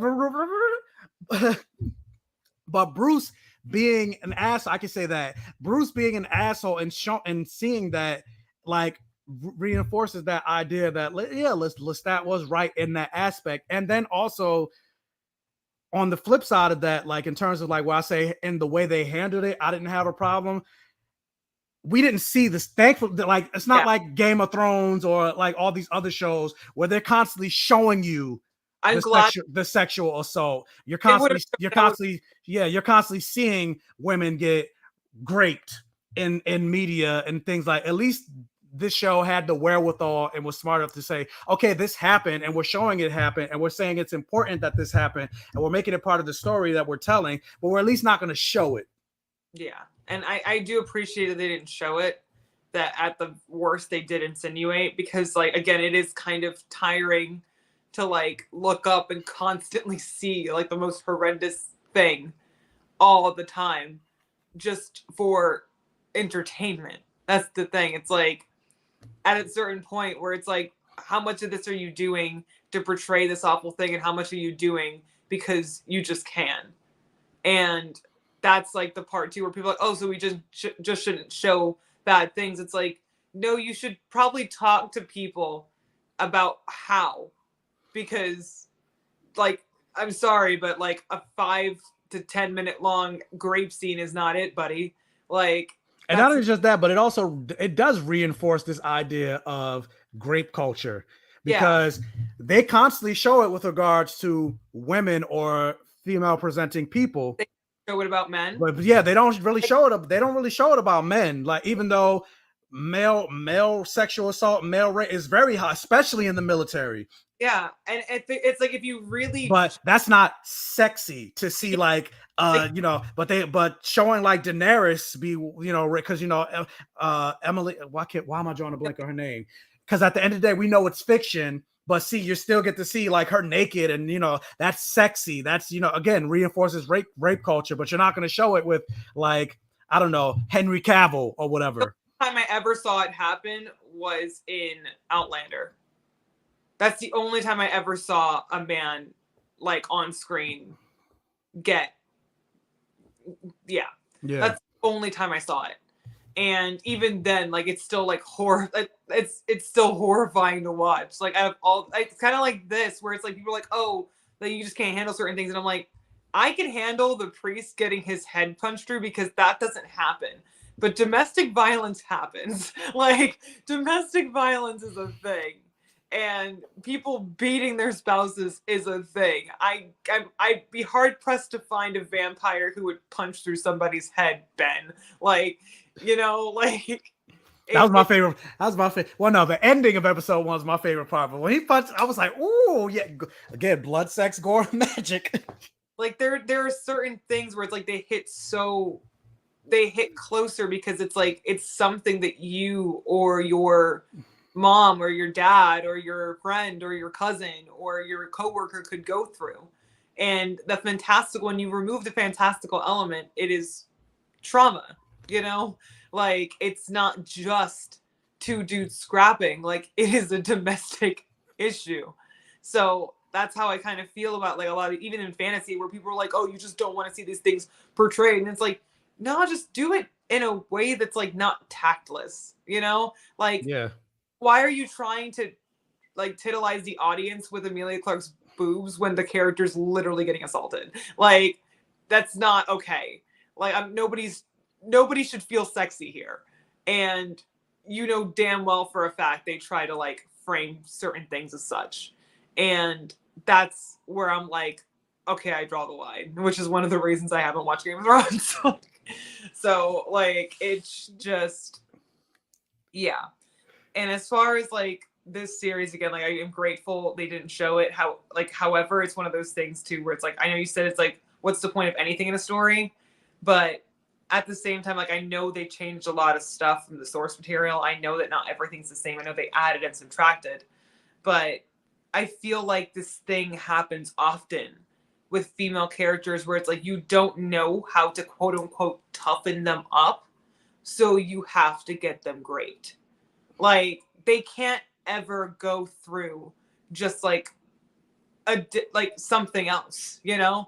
Like, even if just a scuffle, a confrontation, something that kind of shows you that this person's bad, but why does it always have to be a rapist when it's a woman? And that's the thing where I kind of looked at it, where I'm just like, it's giving that time when Sansa Stark was just like, yeah, I got raped, but it made me stronger. Like, no. And that's like, that's what I was saying. Like, the point that I was saying, like you don't really see, because, like, had Claudia been Claude and Claude met Bruce, pretty sure that wouldn't have happened. Maybe Claude would have got his ass beat instead of Claudia getting raped. Yeah, like, a guy would have gotten their ass beat. A guy would have gotten, like... So Claudia could have got her ass beat. Maybe scratched, maybe something torn off. Like, even though that's horrific, but it's always the most... They always choose the most intimate and horrible way to harm someone when it comes to a woman. And it's like, but why, though? Like, you do realize there's other shit that can happen to you, right? Like, why does it always happen? And it's always... And that the thing that also kind of rubbed me the wrong way, where it kind of was like a gotcha moment, where it's like, oh, see, gotcha, like, you went outside and you talked to the wrong person and the wrong person was a rapist, like, you shouldn't have done that. Like, it kind of came off, even if they didn't intend it, as, like, victim blaming, where it's like, oh, you shouldn't have gone outside with that weird boy. Like, no, he shouldn't have been a rapist. You know, like, he shouldn't have been a fucking rapist. So, like, that's the thing that also kind of got me, because it's like, that's the thing that, like, triggered her to go home, where I'm like, literally anything else could have triggered her to go home. Like, anything else. And they again choose the most intimate. It was that on top of seeing Louis. Well, top of seeing her father be into an inch of his life. Like, I was saying what triggered her to go home was that happening to her, plus seeing Louis at the cemetery with his sister. Like that could have been perfectly fine. Yeah, that could have been the one thing. Yeah, it's pre-established that she was already following them, that she was already keeping tabs on them, that she knew about Lestat's whole affair, so she's been in and out of their lives for a while now. Why did she have to get raped? Like, she could have just seen it and been like, oh shit, oh no, and that could have been what triggers her to go back, not the fact that like that on top of, like, you could have literally shown the vampire doing anything else, like he could have done literally anything else, but they just again choose assault for what? Because she's a girl? Like, no, I don't think, like, personally, choose something else. It's played out. So that's just my opinion. Yeah, I agree. I'm a little confused by this question. Michael, do you feel like Louis' memory versus a character like Kang? I'm feeling there are similarities. I'm not sure. Kang, like Kang the Conqueror? Yeah, he's talking about Kang the Conqueror, because I'm trying to remember in Loki where I'm not sure what he meant. I think he's trying to say like when he who remains, and he was like, I've been along for so long, like my memory is kind of like looping or whatever. But I don't know. I don't think so, because Louis hasn't been alive that long. He hasn't. He's only to us he's old, but to vampires he's a child.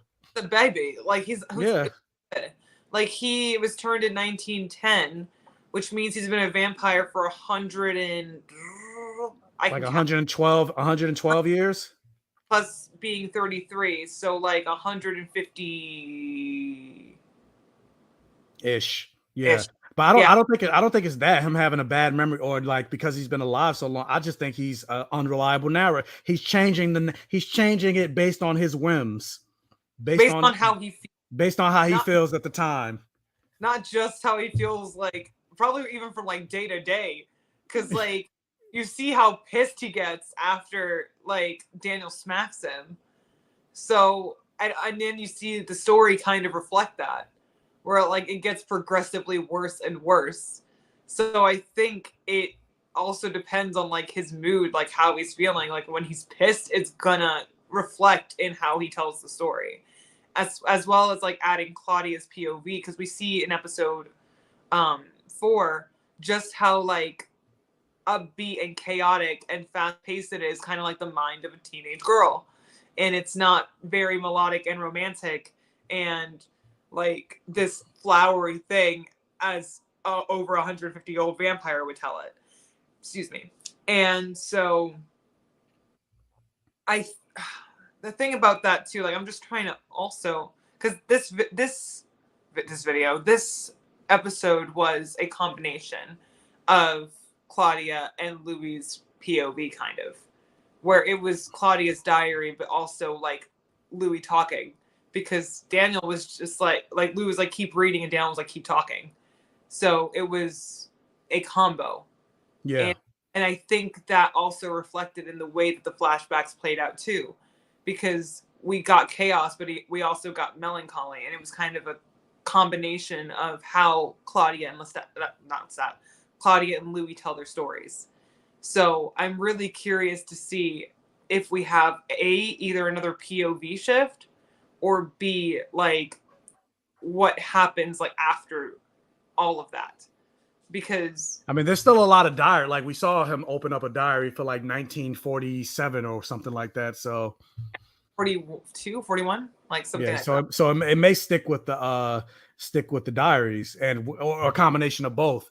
But Velvet Voices, yeah, they did show it a lot in Oz, but at the same time, that's like one show, and it's not to say that's the only show, but it's like, and then plus Oz was like what, the 90s, early 90s, but it's like in terms of like, now they're still doing it to this day, and same thing with like Nine Tail Phoenix. It's like it's definitely rampant in anime. Like I was literally talking to my best friend about this. Seems like every character is like at least they have, not every character, but they always gotta, damn near every anime that I watch, they always gotta have the one creepy rapey character, whether it's Dragon Ball Z with Master Roshi, or there's this current anime, which I mean, I like the anime, but at the same time, the main character, like his motivation of like wanting to protect, it's called Chainsaw Man. His main motivation to save the world is he's like, I want to touch her boobs. I want to be able to, and it's like they do that all the time. Or what's the name? Seven Deadly Sins, the character Meliodas. Granted, this doesn't justify it at all, but we don't know this in the beginning. But it turns out that the woman that he's obsessed with and loving over, it turns out that that's his wife. But she doesn't remember. She's reincarnated, so she doesn't know this. So he's busy, like literally, he's grabbing her boobs, looking under her skirt, and she's like, "Oh, what are you doing?" And that's very anime. And I'm like, "What?" And people try to justify it by saying, "Oh, that's just the culture." That's not an excuse. No, that's not an excuse. With violating people's consent, then the culture has to change. Yes, like that's just the matter of fact that you can't hide. And it's in a lot of not every anime, but it's in a lot of anime, and it's like, but why? And again, it's always at women. Yeah, and a lot of them are drawn like 14-year-old, like, or they are 14-year-olds with their titties hanging out, like again. What's the reason? Like, what is the reason? And what's the reason other than you're creepy? Like, give me one good reason other than the fact that you're just a weirdo that wants to see 14-year-old boobs. Like, I really hope your video doesn't get demonetized. Please don't take this out of context. there is context. But that's the thing where it's like, give me a valid reason other than you're just a creep. Because there is no other reason. People are like, it's the culture. The culture needs to change then. Because people forget that like things like marital rape was still legal up until the 70s. Like, just because it's quote unquote legal, just because it's quote unquote the culture, doesn't mean it's okay. Because when one group gets their entire autonomy stripped, to change. Like, because again, it's never a two-way street. You're never saying that it happens to both. No, all this horrible autonomy taking shit tends to be directed at one demographic. Like, so make a change because it's not okay. Like, but yeah. As you can see, guys, we get super deep here on the Black Gay Comic Geek channel with discussing these shows and breaking out these spoilers. So I appreciate each and every one of you guys for joining us here on the stream. I see now we got 83 people here in the live stream right now. So thank you so much. If you haven't already, hit that like button, leave a comment. I see the comments going. I'm trying to keep up with the comments. The comments are flying, but if there's a comment that you really want to get out to us, do me a favor. You could leave a super chat that automatically read that comment because I'm trying to keep up with everybody. It's like, man, these comments are flying while we're talking. But I just wanted to say shout out to Isaiah Taylor. I love the care you two are taking while discussing these topics. I appreciate y'all so much. Well, I appreciate you for being here in the stream because I know Amanda and I are talking, but it's a live stream. We're talking into the void. Like, this stream would be very boring if it's just the two of us talking and nobody's in the stream. We could just do that on FaceTime if that was the case. So yeah. I appreciate each and every one of y'all. But something I wanted to jump into that I wanted to ask you about, I was like, let's go back to that. So the bar scene, remember when what was he like? He used to be one of the people that worked for Lestat or Louis when he owned the Fair Play Club, and now he's running to be a politician. Yeah. And they basically were talking about how that's when they confirmed that there were like 56 bodies or whatever that Claudia ended up killing. And they're investigating that they see Louis and Lestat as suspects. They had the cops searching their house. But the thing I was confused about, now we got 90 people on the stream. What is going? Thank you so much. It's like slowly going up. Well, yeah, what that's friends. What'd you say? I said get it to 100. Peer pressure your friends. Yeah, let's get it to let's see if we can get it to 100. That'll be my first time getting it to 100. If you got an extra phone, get your phone out. But like, yeah, let's see if we can get the stream to 100. So hit the like button, leave those comments flying because that boosts the video on the algorithm. Let's see if we can get it to 100 by the end of this video with 100 likes on top of that. But yeah, so when Louis and Lestat were talking to the guy, and they were saying that they're being investigated. Their house is, whatever. They're being interrogated, and then they like kind of stopped time, and Lestat was like, "You take one, I'll take the other." And you saw Louis go over to the cop, and Lestat went to the priest guy. He like cut his face, and then they left. I'm like, what? I'm guessing that's supposed to be a warning, but at the same time, I'm like, I'm confused. Yeah, like now that I think back at that scene, I'm like, take what?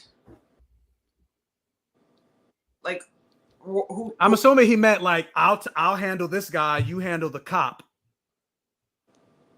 But like, and you saw him cut the cross on his face, but I'm like, I don't. What was that? So that's what I wanted to ask you. Like, do you have any theories or ideas of like? Now I'm like replaying the scene in my mind. I know, like, after they were just like, this isn't, you just didn't want to meet up for like a campaign, did you? And he's just like, I'm just doing my job. But he's like, I'm doing, it's both things can be true. Like, I want money, but I'm also telling you that like people are searching your house. People are searching your house, basically. And this was a distraction. Like, as far as Alasia, I think we're gonna get Lestat's POV. Probably, I think that's gonna be saved for like season 2. Season 2, probably. Because they did say they're gonna get into the vampire Lestat. So I'm so curious to see how the hell any of that plays out. But especially after episode I'm literally trying to replay it in my mind because they're like, you take one, I take the other. The time stops, and then he cut the cross on his cheek and then left. And then they left. And I get it's supposed to be some type of warning, but then at the same time, it's like maybe they marked them to. But here's the thing: they know what they look like. Yeah. It's not like they only met them once and they had to like mark them for something. Also, how did that guy wake up feeling like what happened to his cheek? Like, imagine waking up and you're like, what the fuck? Like, what happened? But and it seemed too like the only one truly hypnotized was that guy. Well, they didn't really show everybody, but yeah, he had the white glazed over eyes, but everybody was like frozen. Everybody stopped. Yeah, everybody was stopped. What power is that? What is that? It's probably like a form of glamour, like he hypnotized him, but then also he stopped time. So it's like, do you really need to hypnotize? The smoke stops too. Oh, the smoke stopped? Like, if you look at people's cigarettes, the smoke is not smoking. Oh, well, so there's definitely a stopping of time. Because I looked and I'm like, are there cigarettes still? Like, if their cigarettes are still going, it would make sense that he could just freeze them all, kind of like he made all of the soldiers leave that one episode. Like, that could have been the thing. But I'm pretty sure the smoke stops. I'm gonna have to go back. I'm gonna have to go back and look at that. Yeah, we have to go back and like look at the scene. But in the chat, because I'm like, yeah, if you guys have any theories of what you think that scene might have meant, hit me up in there. What I think, hold on, I just saw books, gers, and purrs. I think maybe to scare the politicians, he marked them. Yeah, I think probably, but at the same time, it's like, is that really a scare? Because it wasn't like a big, it was just a small, like, he could probably be like, oh, it's like, what the fuck happened? Like, did something bite me? Like, it also, like, wouldn't that be very sketchy too? Like, you were just talking about these guys that you're pretty sure are suspects in murders. Yeah, and then you just mark them, and like, isn't your whole thing? Didn't you curse Claudia out or yell at Claudia about taking out 56 bodies? And you're saying we have to lay low, like we can't go after people. So like, you literally went after somebody that's running for the House of Representatives. Yeah, like, and Lestat too. Like, Lestat doing it where he's just like, he's the most covert, where he's like, I'm not gonna leave shit behind. Like, what was that? I'm just as confused as you are. I would have to rewatch it. I don't know what the fuck happened. So yeah, I guess maybe we'll find out, because I'm pretty sure it's gonna come up later on, especially with this guy. And also, speaking of which, like I like again the nuances and the levels that this show is like throwing in there, the intersectionality of Louis' identity and just Louis and Lestat living together, where Louis tries to flex his muscle when they go back to the house, and they see the cop searching the house, which again, I don't know how the vampires, I don't know how they didn't smell the bodies, but thankfully Claudia was able to hide, hide all the fingers, the torso, the boob. The one boob. Yeah. And then Louis is like, what did he say? Something about having a conversation with the sheriff about 2 tax-paying citizens. Because again, they're like the richest people in the area, and they own all the politics. They don't own them anymore because Louis got shut down, but they still come loaded. Like, yeah, they're still loaded. And that's why that man came to Louis for like, hey, can you support my campaign? Even though I'm going to vote against you when I'm in office, just like the alderman. Mm-hmm. But he thought his money would protect them, like how it has these last couple of years. And I like, again, throwing real world references. Like, you're the one to like try to talk. Like, I could bring you up on charge. What he said, crimes against humanity. That's an automatic 5 years. And yeah, once upon a time, being gay alone was illegal in America. It was prison time. Like, yeah, there was prison time, literal prison time. And like, that's the first time too that both like Lestat and Louis are silent. And they're like, how also, why didn't they just buy 2 beds? Like, just because remember there was a moment even when Lestat and Louis, when Louis and Claudia were talking, and he's like, I used to pretend to like women, but I don't pretend no more. Like, I'm not pretending anymore. Yeah, so pretend, but at the same time, like, just to keep face, like, even straight couples used to have like separate rooms sometimes. So like, just in case anybody ever like wandered upstairs, like nobody could be like, guys, there's 1 bed. and plus, it's not like they like entertain. If they're entertaining, it's Lestat that's entertaining, and he's entertaining either to fuck Miss Antoinette or he's bringing somebody home to kill, which he doesn't do anymore because he says he keeps his kills away from Louis, and Louis not entertaining. So yeah, that's the first time really. So in many ways, it's like, why get 2 beds? We don't need to because nobody comes here. Yeah, like. Yeah, nobody really. But actually, now to think about it, because Alasia made a good. Claudia has a fake bed. Yeah, Claudia has a fake bed, and I know they have like their coffin room, like hidden away, but again, they have the 1 bed. I just have 2, like in case. Just this might be my anxiety talking, but like just in case, I'd be like, yeah, there's 2 beds, bro. Like we're not. Like, we definitely are, but we're not. So imagine just like one says, I like to sleep on the couch. Yeah, like I have there's 3 bedrooms upstairs. They don't know that. But yeah, then again, they're vampires. I think gay is the last thing they're worried about. But they are, though, because they still live in American society. That's why, even though they're vampires, that's why Lestat is like, there's rules. We don't kill this person. We don't kill that person. So yeah, they are. That's why, like, even what Amanda said, like when the cop was like, I could bring you up on charges against crimes against humanity, they were silent. They didn't have even Lestat didn't have a witty retort or it was like, fuck you, or tried to kill. He's like, because at the end of the day, it's like, they know how it is. Because like, yeah, they're vampires, but they can't, what they're going to do, go on a murder spree against the cops that try to arrest them? Yeah. They can do that, but they can't do that. If they want to keep living there and not have to uproot their entire lives, like they can't. They have to just bite it. And it's very clear when both of them are like, well, we're just going to shut the fuck up now because like they're not wrong. So yeah. And yeah, that is like the one part too where I was like very surprised that it shut both of them up. And I was like, oh shit, like the homophobia was popping for real. Like, well, yeah, but I'm glad that was from a writing standpoint that was in there because it is because like, yeah, they're tolerating them because they live in this area of New Orleans, but they also mentioned they're trying to gentrify, they're trying to change this area of New Orleans, especially because Louis, this colored man, this Negro, his businesses are outpacing all the other businesses. They're trying to like put him down. They're trying to bring him down to peg. Because what did that guy, the alderman, said? You're climbing a ladder too high, Mr. Dulac. Just like that.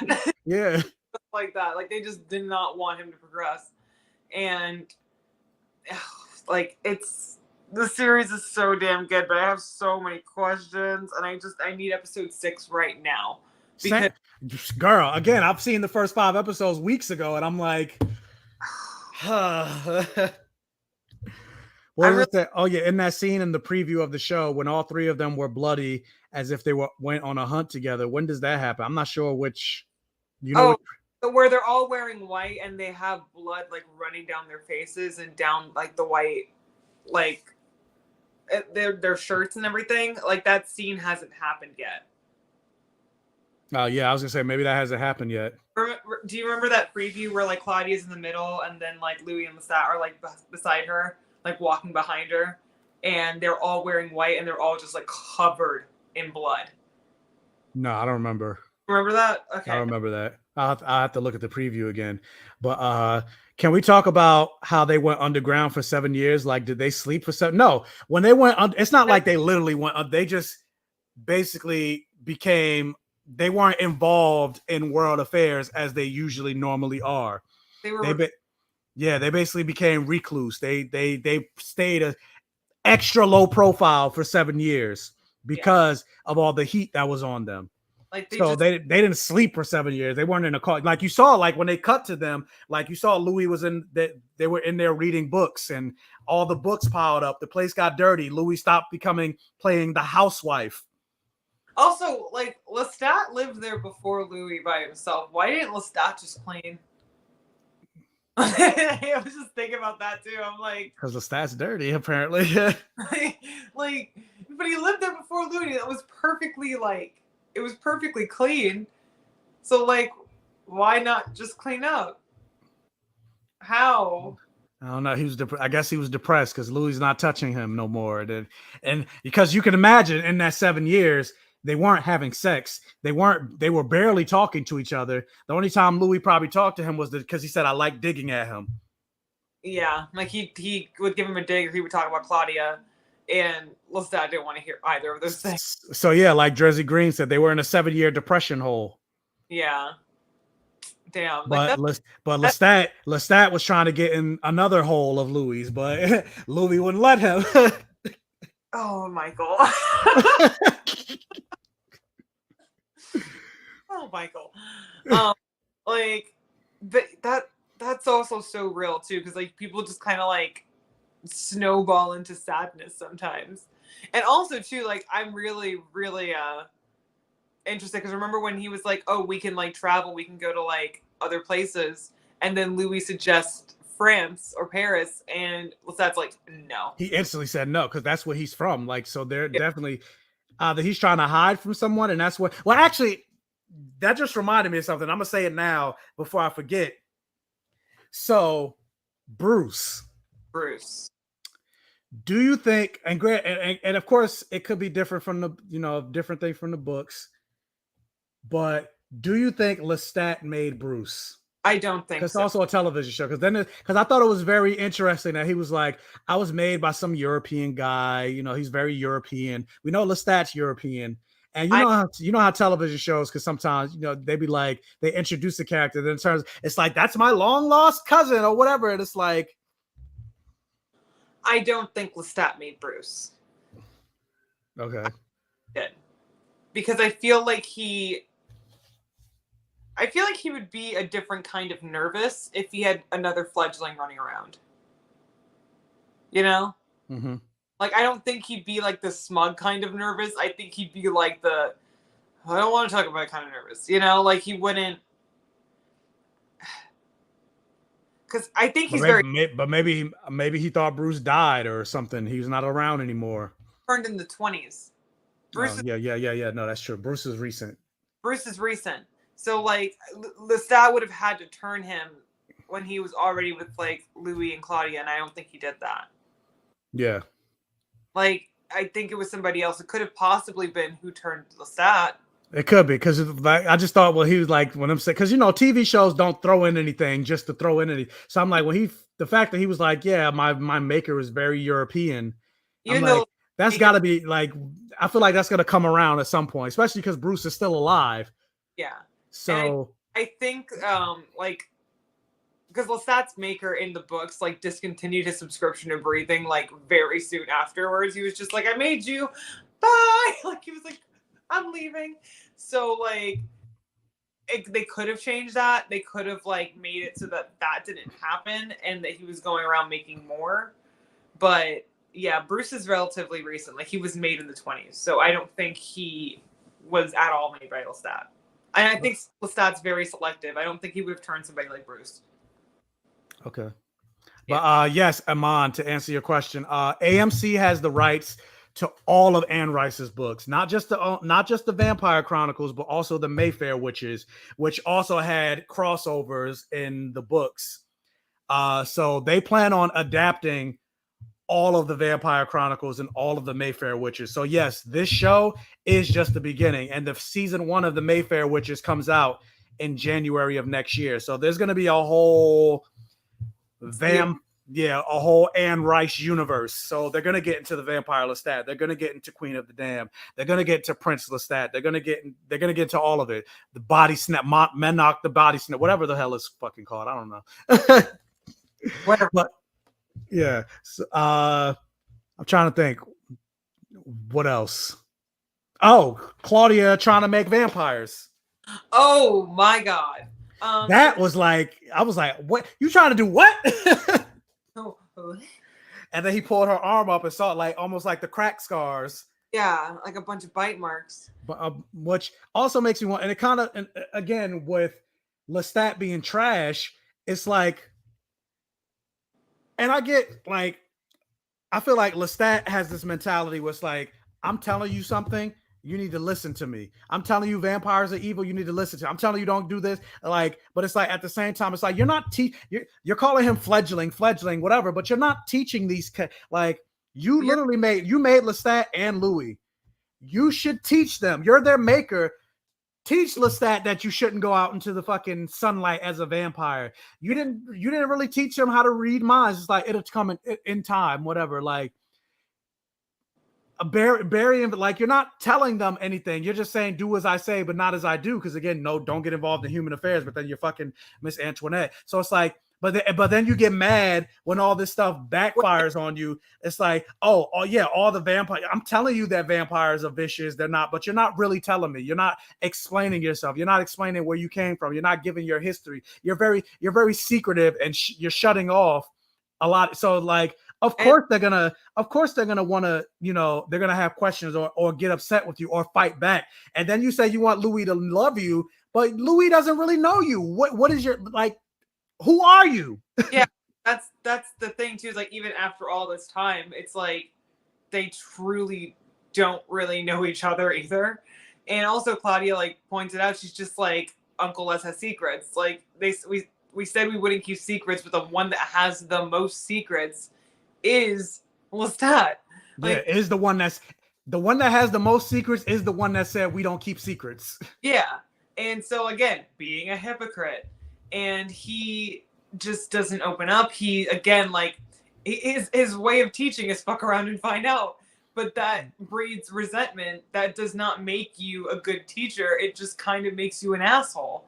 Because what did he do when Louis tried to go outside? He was like, "Oh, by the way, you burn." He kind of gets the memo. He didn't even say it. He didn't even say anything. He was just like, "You'll find that very difficult." He didn't even say that to him. He waited till Louis left and just mumbled to himself like.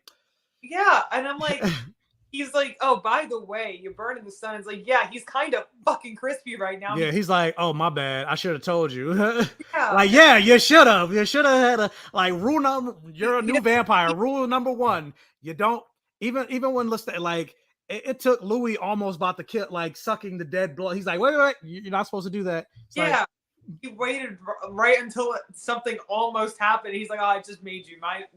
Maybe don't let you die." But like the same thing too. Like he doesn't teach either of them about un petit coup. Like he doesn't teach them how to do the little drink. And then he's like, oh, look, you killed him. It's like, there is a way to not kill them, and you didn't fucking teach either of them. I'm pretty sure Louis had to learn on his own. Like, but it makes me wonder. I don't think Claudia has enough blood. I don't think she can do it. I don't think she can do it either. I think she's too small. Yeah, I think she's too small. Yeah, like I think that was like one of the issues in the original too, where like she even said it like in the movie. She was like, I don't have the strength to do it. Like, it doesn't work. There's not enough to go around, essentially. So you don't change children. Yeah. But go on to this. No, yes, in the books, Lestat's maker did on a lot, and Amanda just mentioned that Lestat's maker killed himself, stepped into the sun the moment after he made Lestat. So no, Lestat didn't have a teacher, but you would think he wouldn't want somebody else to go through what he went through. But like, kind of like what we said the last time, where like Lestat's like a boomer, where he's like, I suffered and it sucked for me. Yeah, so you got to suffer too. And so like, instead of trying to, and this is the one thing I did want to bring up, that this iteration is basically a story about generational trauma, because they keep this is Encanto all over again. like, making the same mistakes over and over and over again over the years. Like, for example, Lestat not having a teacher, having an abusive dad, not being able to like do the shit that he wanted to do when he was younger. And what does he do? He bestows that curse on other people. He basically takes away everyone's endeavors. Like, he doesn't teach anybody. He just is like, brand of teaching is fuck around and find out. He has a horrible temper. He's violent. Like, he's all the things that he grew up with, essentially. And then the same thing with Louis, and he even tells this to Daniel. It's like, all vampires are born out of trauma. And it's true. Like, Louis was repressed, and he was not able to fully be himself. And he was basically living an entire lie. And he just was like going through the motions. And his own mother didn't even accept him. His own mother didn't even accept him. He had to like basically skirt around his siblings. Like, it was just, he was not living an authentic life. And he also like wanted a family of his own to not make those mistakes. And what does he do? He basically does the same thing that happened to him. Completely takes away somebody else's autonomy and choice to do something. Like, basically has them live a completely inauthentic life, because how authentic can you be when you were in your late 20s and still in a 14-year-old body, and like just selfish, like doing things selfishly to be able to like satiate some part of himself that he thinks he needs. And what do parents do sometimes? Instead of getting therapy, they have kids to try to see if they can fix the shit that got fucked up in their childhood. And they don't. They just pass it on. And then like, oh, my parent beat the shit out of me to make me good. I didn't like it, but that's how I was raised. So I'm gonna do the same shit to you. Yeah. And then what happens to Claudia? She gets the worst parts of them both. Yeah. Like, not the good ones, the bad ones, because they are both unhealed, like traumatized people that decided to get together while they were still unhealed and traumatized. And then they had a child who was unhealed and traumatized. And this is 1910s, like men going to, well, now it's 1920s, almost 1930s. It's 1930. They don't go to therapy, not even just men, but therapy, men, women, therapy's not a thing. So mental health, what's that? We don't know. Yeah, what is that? What is mental health? Like, and you just see it with like the rampant hypocrisy of the whole do as I say, not as I do. And it starts out with Lestat and Louis together, where he's just like, yeah, I'm hooking up with people. You can do it too, ? And like, turns out, no, I don't like that. I don't want it. So like, just not effectively communicating, just throwing fits. Yeah, and they're both hypocrites in that aspect, where he's like, yeah, I let Lestat have his indulgences. I'm fine with it, but he's totally not. Like, that moment, and it still broke my heart. I thought it was so cute when Louis was like, am I not enough? And then Lestat laughs at him. Yeah, he's like, Louis, I just like to have my indulgences. Like, yeah, okay.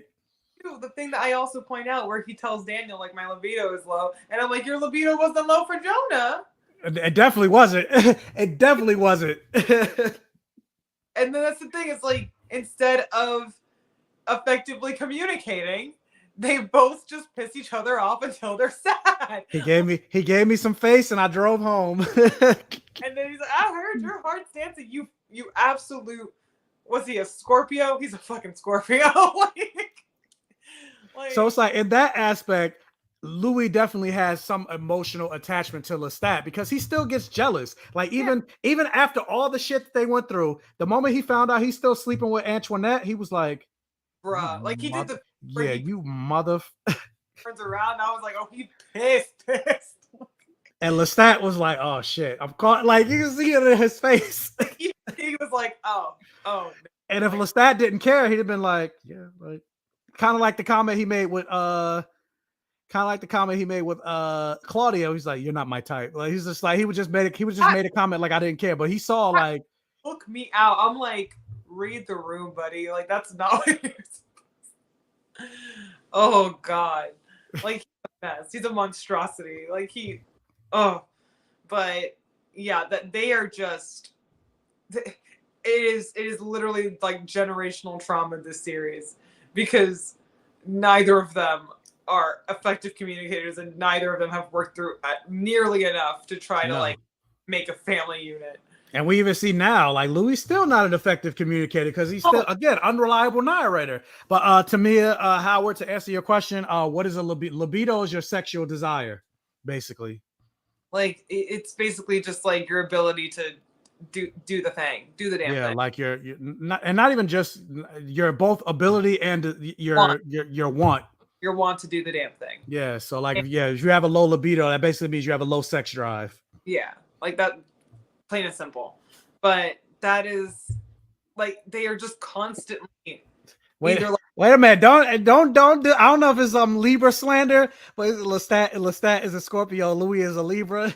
First of all, I'm a Libra. So oh wait, born Michael? What'd you say? When were you born? September 27th. So my birthday was like 3 weeks ago. Oh, happy birthday! Thanks.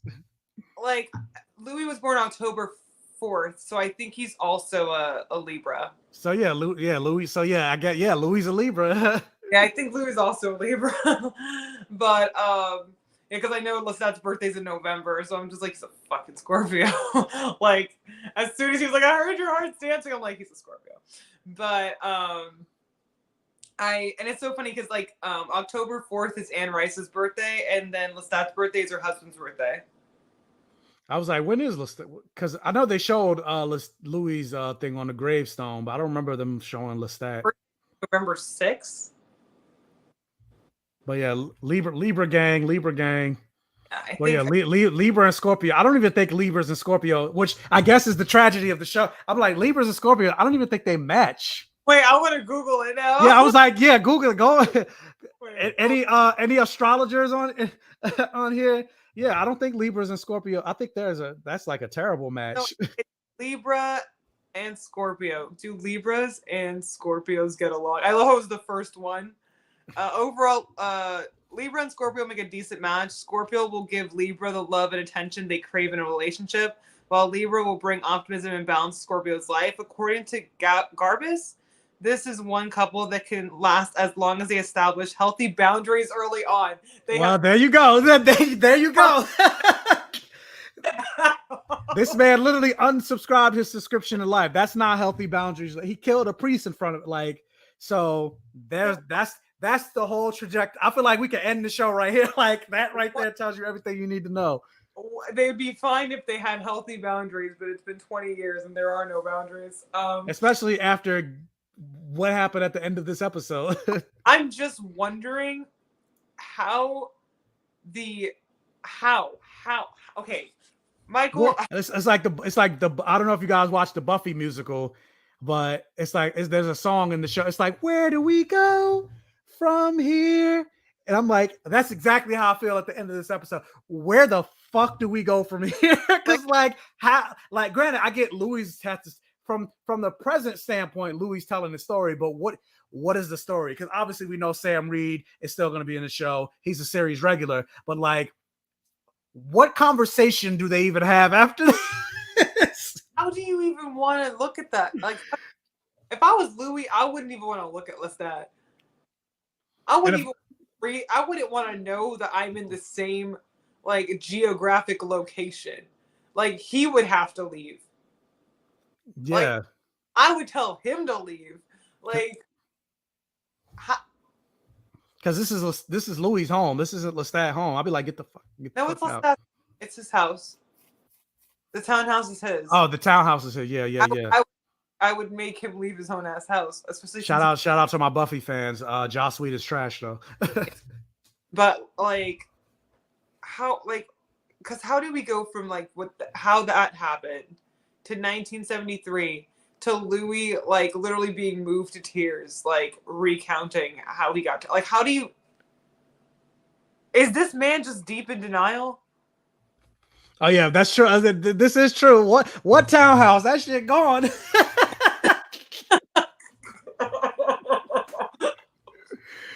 So yeah, that's true. There ain't no townhouse. That whole thing got wrecked. Okay, how do you explain what the fuck happened to the townhouse? Like, people walking by. I mean, he could be like, construction. I'm rich. Did a bomb go off? Like, what?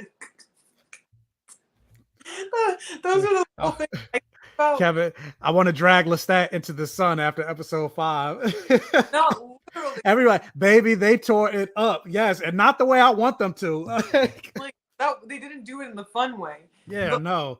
The thing that got me too, because I was thinking about that. So how the neighbors ain't hear all that? Yeah, like nobody like I'm pretty sure you could hear. Maybe there are no because like Louis lives in a mostly like brothel area. Like, they live in a mostly brothel like area. So, but I'm sure somebody has like a cheap ass apartment over one of the businesses. Yeah, probably. Somebody has to live. But there. Also, actually, now that I think about it, but remember, they know who lives there. So there was also a reference of like people going by the house. There's a lot of talk about the two weird brothers that live in that house. So they're probably like. They probably hear it. You could probably say in the justification of the world. They hear what's happening, but they're like, they're already weird. So we're not even gonna bother with the fruits. Fuck it. I don't know what happened and I don't want to know. Yeah, I don't want to know. But like the one thing that also gets me is like, oh god, I forgot what I was gonna say. It literally just like it's about the beating, the house, the floating, the relationship, the Libra sign. I'm going through everything that we talked about. Scorpio, Libra. It was gonna be something else. Oh no, I was trying to think about like how, like, is Louis just in like super denial? Like, what? Like there's has to be like two possibilities. You mean, are you referring to present day Louis or past Louis? Yes, present day Louis. I don't know, because we don't know what we don't know yet, because right now we're only at episode 5, and technically he lived out however many seasons the show's going to be, because I'm assuming the whole show is going to be an interview. Maybe, I don't know. I don't know. Or it might just be this season. I don't know.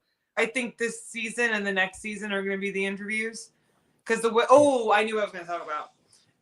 Because I remember last podcast episode, I was like, oh, I don't know if I want to see what happens to Lestat happen to this Lestat, remember? Yeah. I was like, oh, I don't know if that's going to be justified, because like at this point, he's just kind of a dick. Oh, you changed your mind now? You know, the crocodile's looking kind of cute. That crocodile is looking kind of cuddly now. Lestat might need to take a dip. Like that bayou looking a little moist. Because I was like, oh, it's a great season to swim in the bayou. But yeah, missing. We talked about this earlier about Rashid. We don't think Louis wasn't drinking him. Like, I don't think he was taking big sips. He was just taking like small sips. I think Rashid's just fucking weird. Like, honestly, like, I just think he's a weird guy. I think, plain and simple, he's a weird dude who works for... Yeah, but Louis and Rashid definitely fucking. I don't get like... Oh, like, after that blood drink, I'm just like... Because that was one thing, too, because, like, in the novels, the blood drinking is, like, a sexual thing. And it's all a connection thing. And, like, a power, like...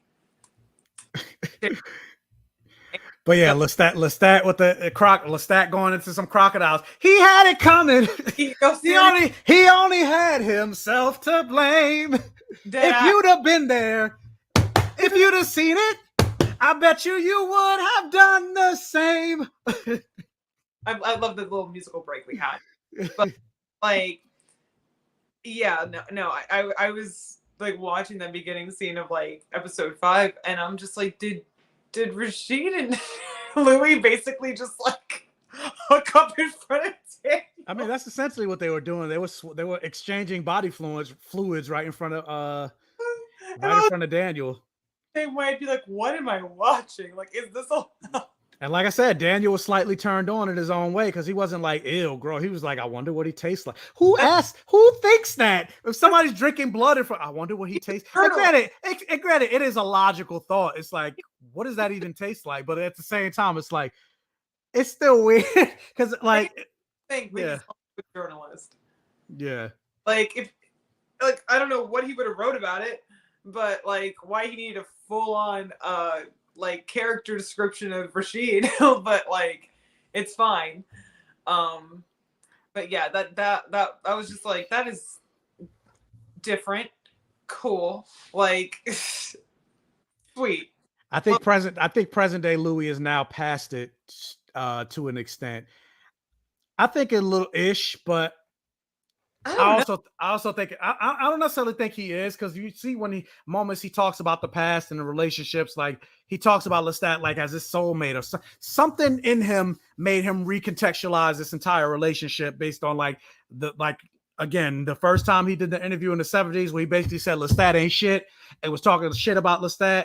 And then you get to this one, it's like he had me hypnotized and I wanted to be like him. We had a great relationship in the beginning and it was like a honey. So something happened. So he's definitely not over it.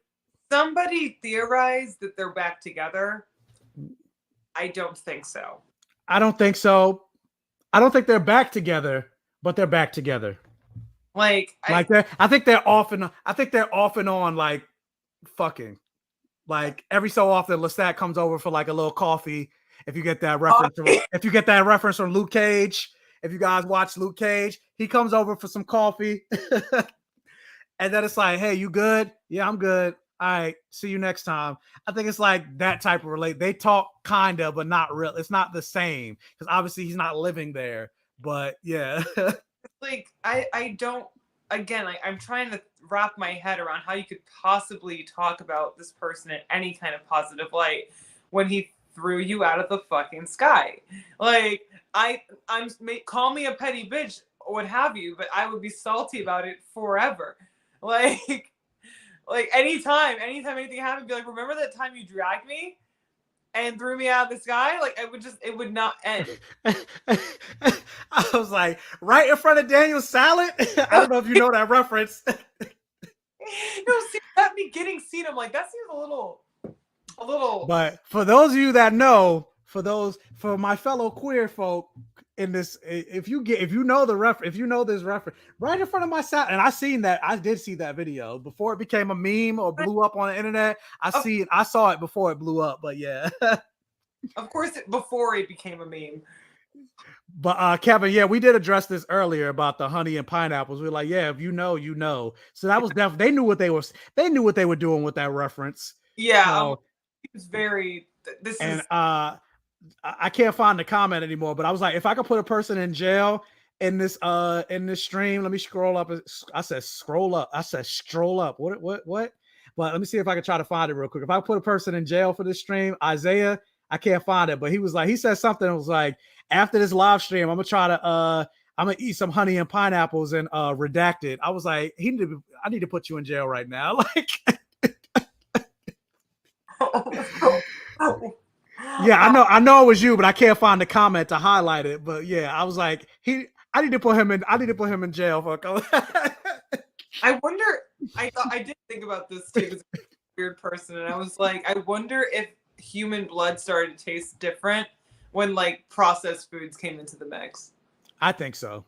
Like, imagine like you're just going about your business and then you like eat like a hot Cheetos person. Yeah, because I feel like if Claudia got drunk in this episode, because she's like, man, he had a lot of booze in his system, and she got drunk. I would think eating a bunch of like cheese whiz and fatty foods, and I'm pretty sure because it does affect us. It does affect our blood. I think that's why cancer rates are way higher now than And like back then, is because it we're not eating a bunch of natural foods and things like that. So I think it does affect how so the like, blood tastes. you think like the 50s, 60s, 70s, 80s came along when like processed food was like starting to really get into popularity and vampires just started feeling like shit because like everyone was eating like Cheetos and just like Yeah. not Yeah, good. pretty much. Especially then when you get to the 80s and the 90s, crack cocaine up at the Oh my excuse me. god. Imagine that's why Louis was like, I haven't killed anyone since 2000. It wasn't a moral thing. It Yeah, it was just wasn't because y'all just fucked up. Like y'all taste terrible. it tastes terrible now. I Yeah. can't anymore. But yeah, Claudia doesn't care. She hungry. But yeah, I mean, but she also, but because remember, she's a vampire, so she can't get drunk. So and people like to get drunk.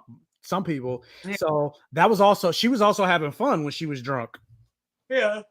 Oh my goodness. She was just laughing and giggling and she was like just horribly trying to hide her dismembered body parts. Oh god. What? Which which the cops saw. It's like, do y'all leave spirits around the house for a minor?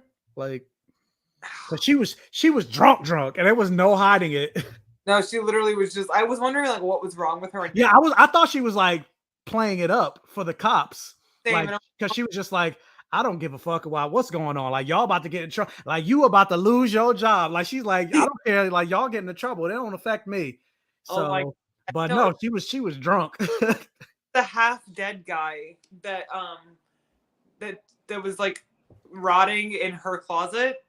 Like she was basically using him as like when you're younger and like your parents have like a bottle of something and like you just kind of go in and like try it.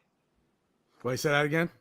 Like like when like people are younger and they have like their parents have like bottles of liquor around and parents aren't looking, they kind of like and then just like Oh yeah, I did it. My mother has like a whole liquor thing, and I used to like not all the time because I don't really drink even to this day. I'll do yeah. social, but even then, like I count on like two hands the number of times I've been drunk.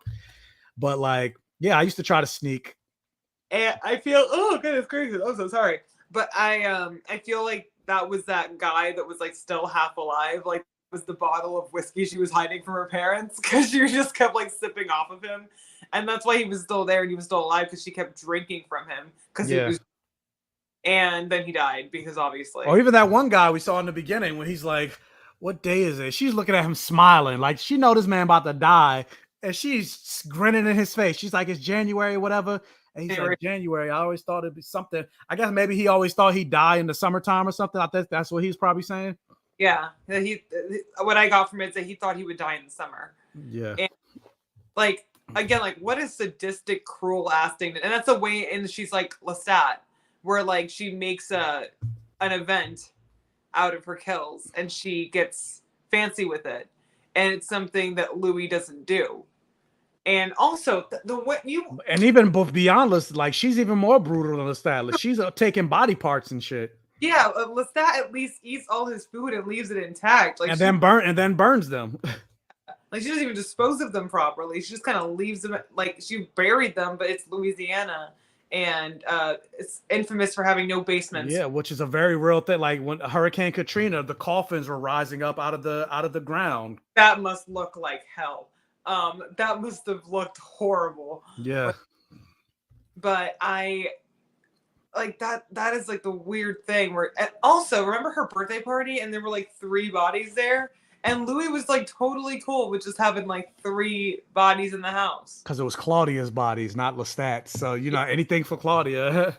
that was another thing from like I thought you didn't like it in the house. Again, hypocrite. Yeah, again, yeah. And I'm like, I know it's her birthday, but like I'm pretty sure that had a birthday too. So just like I was more offended by the body in her closet. The maids had to clean. Do they have maids? Because obviously they don't. Because like they. Because I was gonna say like that house was dirty. They had servants like beforehand, but I think after Claudia they probably didn't anymore because she was such a loose cannon. And yeah, they're not gonna have maids come after because then they're gonna have to kill the maids. Yeah, like they don't have servants anymore. Like they did in the beginning, but now they don't. So I'm surprised. I mean, yeah, actually, yeah, that would because she's trying to get. Maybe that's why she stole the breast.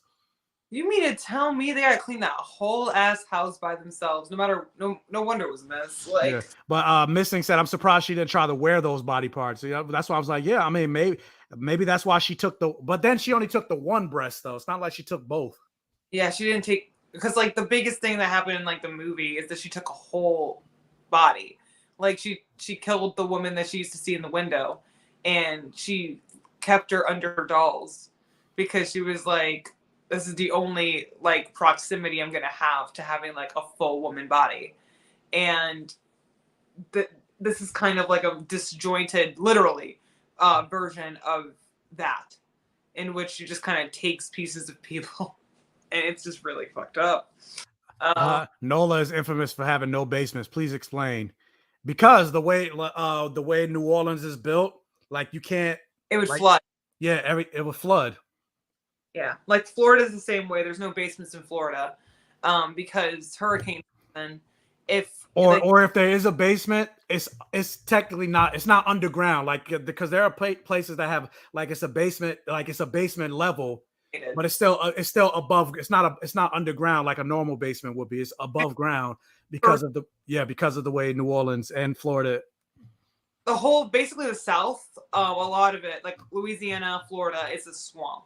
Yeah, it's below sea level, basically. Below sea level, and the issue too is that the ground isn't soft. So like, if anything happens, like shit's getting flooded and things are unstable. So you have to build them basically above sea level and have them on a platform. So even if you do flood, like you still have like some semblance of like an elevation, but even then, like you still see pictures of hurricane season in Florida and stuff still floods. So would you rather have that underground where you can't get out, or just the first floor is your options? Claudia probably ate the maid. Oh my God. Imagine.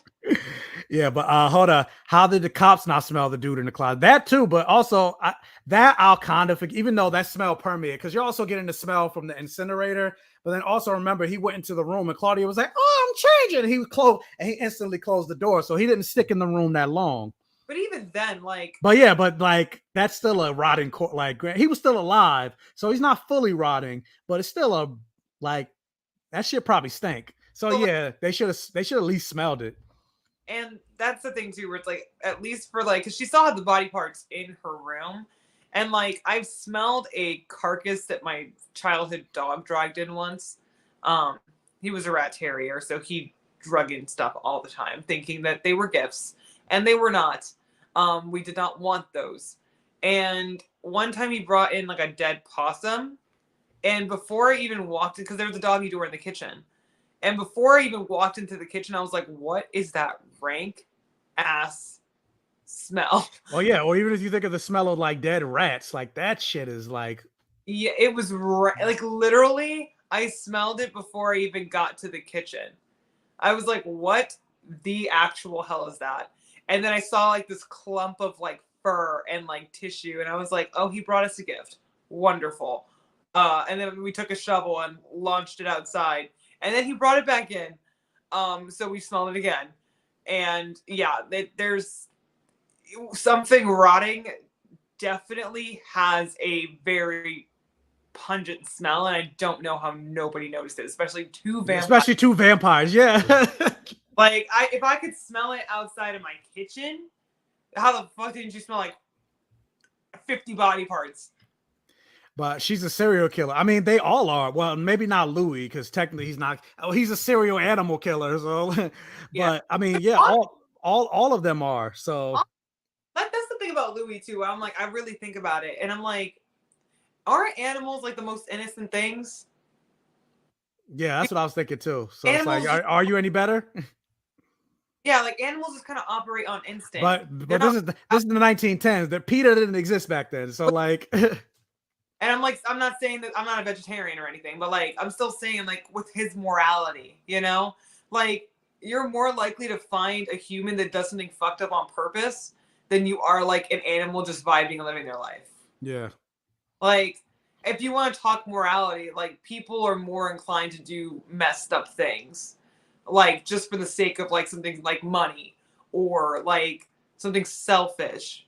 But all I'm saying is justice for the cat. Justice for the cat, the pigeon. Even though fuck, dog. I don't care. I don't care about the pigeon. Fuck the pigeon. But like kill more rats, Louis. Like, but don't kill cats. Don't kill the dog. Yeah, I'm like, what about kill the pigeons? But kill snakes. Kill animals. I don't care about. fish in the ocean was just fucking living its life. Now the fish, I mean, fish are fine. I eat fish, but yeah, like, I eat fish too. Like, yeah, I'm not a vegetarian. So and plus, like, I eat sushi, and that's basically literally what he did. Like, just grab the fish from the ocean or the lake. But Jocelyn Purser, like, saying they turned her so young, she didn't have any morals. I don't think it's about her not having morals. I think she's lashing out because of what they did to her.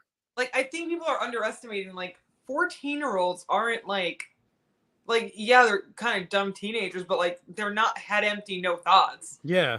I had a moral compass at the age of 14. I knew right from wrong. I knew that killing people and collecting body parts was a really fucked up thing to do. Like, I was old enough to know that certain things were not good. And yeah, my frontal lobe wasn't fully developed. So like certain things were like the end of the world to me because I was 14 and kind of an idiot. But like, as far as like good and evil and right from wrong and morality and doing things, I wasn't out here fucking murdering people, you know, like you have a moral compass as early as like 7, 8, 9, 10. Like you're not heartless until a certain point. So I think people are underestimating like just how young, like she was young, but like most 14-year-olds aren't collecting body parts, like not even the weird ones. So yeah. Ironically, she was complaining about the smell at the wake. Yeah, it's true. Yeah, like the embalmed, like probably not embalmed, but like the prepped body smelled, but not the rotting body parts. Dang, are they innocent? I guess the animals. I would say so. People are heartless. Look at that. We feel animals are innocent due to intelligence.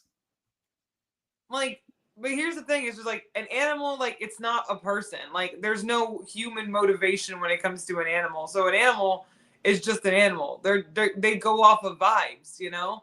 And like, yeah, there's intelligent animals, but like, an animal's not gonna plot your murder. Yeah, and not even that, but even a lion will sleep next to a gazelle if it's not hungry. Yeah, humans, we don't do that. Like humans will murder somebody just because like you looked at me the wrong way. Pop, pop, pop. They got road rage and then they killed a human. Yeah. Like, and even though you know cognitively in your human brain that that's a wrong thing to do, like animals at the end of the day, like except for that one elephant that went after that. Wait. Did you see? You see this comment? 9 he said cats might plot your murder. No, that's facts, though. I don't own a cat. I own a dog. But like, I was just kind of like thinking about that, where I'm like, a human is much more likely to maliciously plan to do something to you than like a random stray cat. You know, like most animals are just trying to vibe and survive. Meanwhile, humans are like, again, like. There are humans that literally vote against your rights. I don't think animals are voting against each other's rights, guys. Like, you know, but to throw another one to another comment. Snakes definitely be plotting. Isaiah said dolphins be plotting. Dolphins will rape. Like they be definitely be plotting. Like I don't know if you watched the documentary of how dolphins would just bully other fish or like sharks in the ocean just because they feel like it. Like dolphins are whole ass bullies. Like first ass thing like happened to dolphins. But like, yeah, I think the only exception is like dolphins that are just dolphins are full bullies. But with that said, we got our first super chat in the stream. Thank you so much, Goach. I said Goach. I can't fucking talk. We've been talking for almost 3 hours, guys. But I appreciate everybody in here that's still in it. But we're not gonna go more because I just realized, I was like, oh shit, it's been almost 3 hours. Yeah. But it's still a lot of people in here. But Ghost Ship Moth, I appreciate the 1999 super chat during the big fight scene. From the way Lestat says, I'm trying to restrain myself, coupled with Louis trying to calm the situation. It seems like this isn't the first time something like this has happened. Maybe I kind of think it is. It's the first time that they fought like that because Lestat also says that like I've never hurt you. Like no matter like I've held in my temper, I've held myself back, I've like done this, that, and everything, and I've never hurt you. So like this has not happened before. This is the first time. Yeah.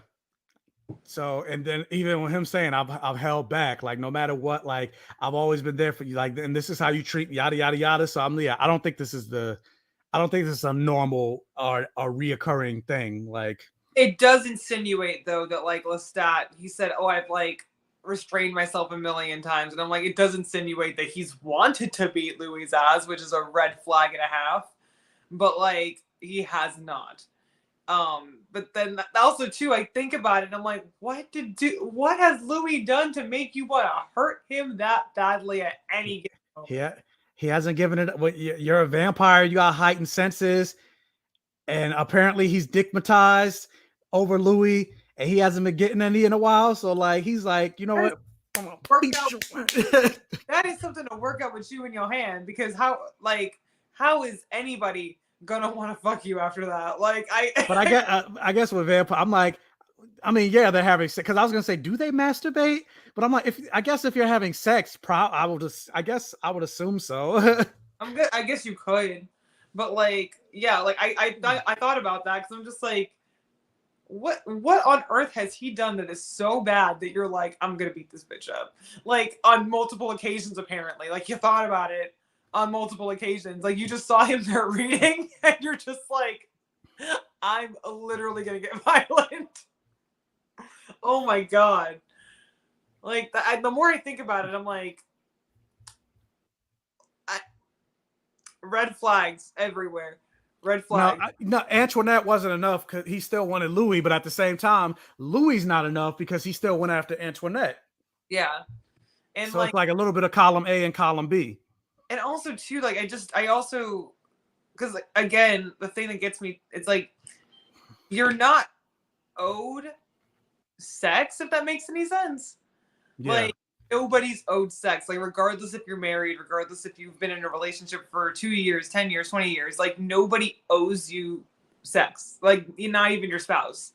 And if one party is like, ayo, like it's not really doing it for me right now, like if you really do truly want shit to work out, like you probably should respect that, you know?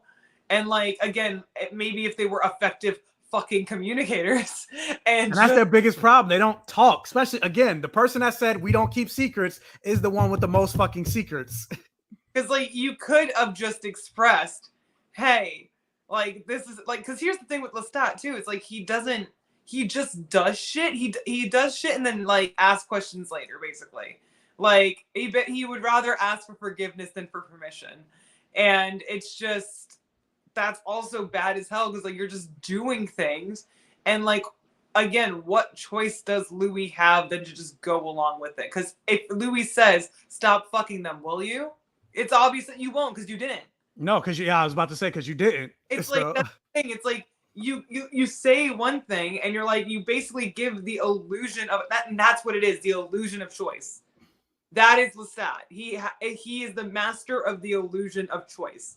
He basically, I like that, the illusion of choice. Yes. And like the same thing happened with like when he turned Louis. It's like, did Louis actually have a choice, or did you back him into a corner? Like, because what would have happened if he said no? You probably would have turned him anyway.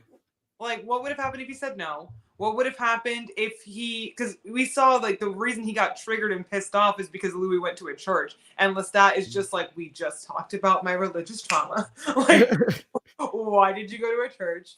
This personally offends me, even though you're not Nobody asked. Like, so that's the thing where it's like he basically like because somebody said, oh, it's like, oh, I like how he like asked Louis first. And it's like he asked somebody who just like was screaming, crying, and throwing up a confession booth. Everything's on fire. 2 priests are dead. 2 people are dead. Drunk. Yeah. His brother just.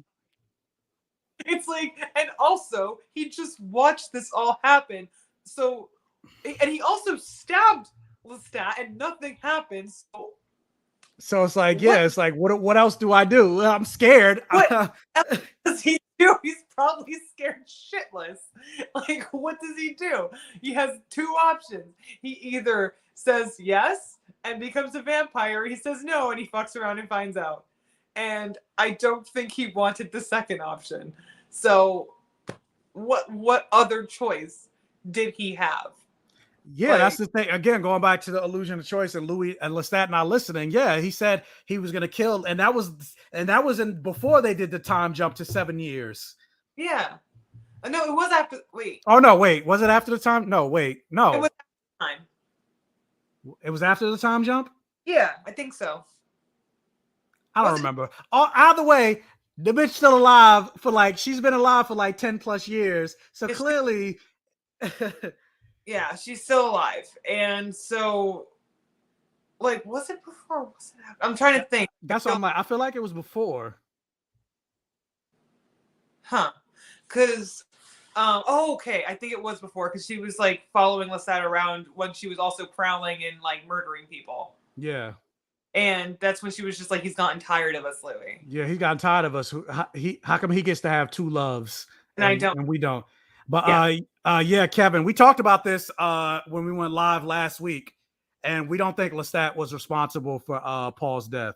Because why would he? What would be the point? Like, and we talk, and this again something that Amanda actually why am I talking for you? You talk about it. Like, because I also made a video about it where I was like, he was very methodical in the way that he approached Louis. And he also said it himself where it's like, you can't kill certain people because it's too obvious and it will get you caught. And I think that also applied to courting Louis. Because, like, in general, he's like, we don't kill cops, we don't kill politicians, we don't kill anybody that anybody would miss, essentially. And so when it came to Louis and trying to get Louis's affection, he wasn't going to go after somebody that Louis explicitly said that he loved. And he even respected it too, where he was like, don't do that shit around my family. Leave my family alone. And Lestat does. Like, he doesn't do shit around his family anymore because Louis said so. And so with Paul, after he does like go off on him and kind of like put him into that little trance, like, oh, Louis like, enough, don't do that anymore. And Paul does know that Lestat speaks without moving his lips, but that was the one time. Like, that wasn't an ongoing thing. So Lestat even tells Louis at the funeral that he was longing for death. Like, he was already suicidal and he was going to do it. So at the very worst, Lestat knew. He just didn't do anything about it. But he didn't, because he knew that if Louis found out, then Louis would never forgive him and he would never get him. So when it came to murdering people in proximity to Louis, like, he murdered Lily because Louis wasn't in love with Lily. She was more like a confidant / beard. And then Matthias, who also was just like, again, a confidant. He was a priest. So if he really wanted to, he could have just like took out Louis' entire family, but that's not what he was trying to do. And yeah, so that's what I was going to get to his next comment, because he's like, to isolate Louis, but it's like, but Louis wasn't isolated though, because he still had his mother, he still had his sister. Yeah. So if he wanted to isolate Louis to that extent, why not kill his entire family? He didn't. And he still gave Louis, like, he was just like, you're going to have to stop seeing them because you're going to start scaring them. And and with that, he still let Louis have this relationship. He warned him about it, but he still let him go see his family. Let him go see his sister. He's like, where are you going? I'm going to see my family. Whatever. Yeah. He went with him too. Like, he became a vampire. He still went with Louis to see his family. So, like, if he really wanted to, like, he could have. He just didn't, because he knew that it would basically make Louis do what he did when he touched Claudia. Like, when Lestat, like, that's a prime example of why he didn't do it before. Because When he snapped and attacked Claudia, which is somebody that Louis considers family and loves, what did Louis do? Louis attacked him. So like he early on, like he wasn't going to do that. So he just kind of methodically only killed people that were kind of in the way, but were not going to be a deal breaker if they were gone. Like the same thing with Jonah. Like it's confirmed that Louis saw Jonah a couple of years later, which means Lestat didn't kill him, even though he was super jealous and crying and screaming and throwing up. So he could have killed Jonah. He could have literally ripped him apart, but he knew that Louis had feelings for him and he wasn't going to do that, because if he did, Louis would have known and it would have not ended well. So. And so, yeah, Louis's family ended up isolating him regardless, but Louis was always isolated from his family. His mother always suspected that he was gay, and that's kind of what attracted Louis to Lestat in the first place, because he always felt that isolation as a Negro gay man in the 1910s. So he was getting racism on the side from white people, and then he was getting homophobia also from white people, but then he was also getting it from his own family. So yeah, the isolation came, but the isolation was already, it became more prominent after Paul's death, but it was already there before Paul's death from his own mother. Which is, again, one of the things that, like, also drew Lestat to Louis. Because you're kind of going after somebody who does not have any other choice. Like, you're going after somebody who's repressed and closeted and, like, isolated, like basically getting more and more distant from his family. That is the perfect person to take if you think about it, because what other choice do they have? You're promising them that you're going to love them and they can be themselves and you're going to be there unconditionally, and that's the only thing that person wants. So yeah. Did he really love it? Did he really have his family? Think about it. I mean, yes and no. He tried to have them as much as he could as a vampire, but remember, he couldn't go to their birthday parties or things like that because he's a vampire now. So he tried to come around at night, but it was because of the weirdness of that. His family was like, I don't know what's going on with you, and you only come. I invited you to my niece's birthday party. You didn't show up. Now all of a sudden you're showing up. So it was the circumstances of him being a vampire that kind of made him be isolated even more. But I don't think it was because of Lestat. No, also Louis and his family are Catholic.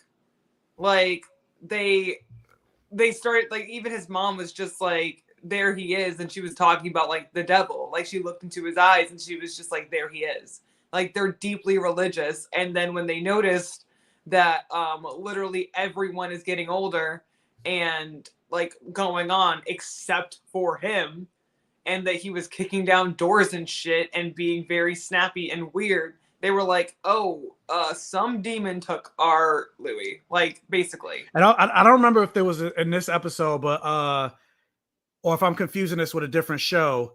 But when Paul killed himself, was it his mother was like, you don't get into heaven? Yeah, if you kill yourself. Yeah, and it's your fault. And so she blamed him for that. Because Louis was up there with him, and she was like, you must have said something because you always get the last say. And that's another thing too. It's like Louis felt this guilt because his mom literally blamed him for his brother's death, even though he didn't even do anything. They were just fucking talking. And Paul walked off. And yeah, and going to that, like, it's not like Paul didn't already have, like, it's not like Paul wasn't touched before. Like, so yeah, I don't think it was Lestat. Paul was already mentally ill. And if you see like his, and that's another thing too, like you pick up on the dialogue of how he's speaking before he walks off the roof. He's basically covering all of his bases and tying up like loose ends. And he also kind of like overindulges during that night. He's like, I ate a bunch of checker cake. I drank. I ate. I think if Lestat was trying to get him to kill, there wouldn't have been all like you mentioned, him covering all his bases. Are you good? I think you should marry this person. How's great? Yada yada yada. It'd just been like, no. Bye. Whoop, plop. It's just like, do you think Levy loves Grace enough? Like she needs a lot of love. Like you should get married next. Are you still seeing that guy Lestat? Okay, you're not seeing him good. Like he literally was making sure everyone was okay. And then he was like, okay, I'm gonna head out.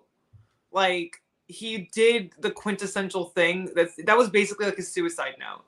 And shout out to the actor that's playing Paul. He fine too. And I found out he's gay in real life, but then I stalked his Instagram and I see he's married. And I'm like, oh, ah. what your turn? But this isn't a got another $4.99 super chat from Ghost Ship Moth. Also, I love the contrast between Lestat saying "come to me" and Claudia saying "come with me" to Louis. Oh yeah, that's actually pretty good. And that's another thing I wanted to talk about too, with parallels. Because I think I told you about this. Like, I already talked about this with you. About talk about it in front of the people. That the first time that Louis and Lestat like have sex and they are like are first like basically hugging up and admitting to each other that they like each other. Lestat, what does he do? He does this thing where like Louis kind of like coming at him, and he kind of has a very small show of strength in which he like remember when he puts Louis' arms down. Louis kind of trying to resist, but he puts his arms down. Yeah. And then he turns him around and he's like bites into his neck and levitates him in the air. What does he do this episode? Overpowers Louis, bites into his neck, lifts him up in the air. And it's just kind of like it's in a very different way. That's actually a very good and a very good thing. That what am I trying to say? Very good that you recognize that, because I didn't think about that. But that's actually pretty good. Yeah. It kind of just like shows like that's not the way I wanted it to come full circle. But it does really kind of come full circle where it's at that point that he's the first one, he's doing it very lovingly, trying to seduce him, it's like the start of their relationship versus the end. And like the end very much mirrors the beginning, and it's like it's so sad because it's kind of like there it is, like that we saw the beginning and now we're seeing the end.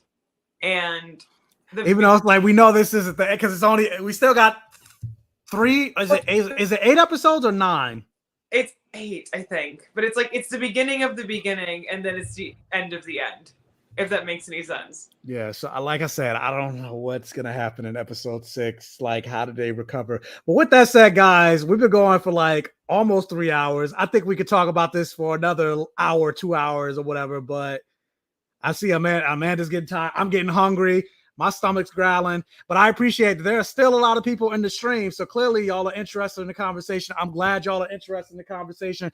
Thank you guys for joining us. But I think we kind of touched on everything. Kind of covered all. I think, unless there's like one more thing you wanted to. But I think we hit on the whole episode. I just want an apology from AMC with tears. Because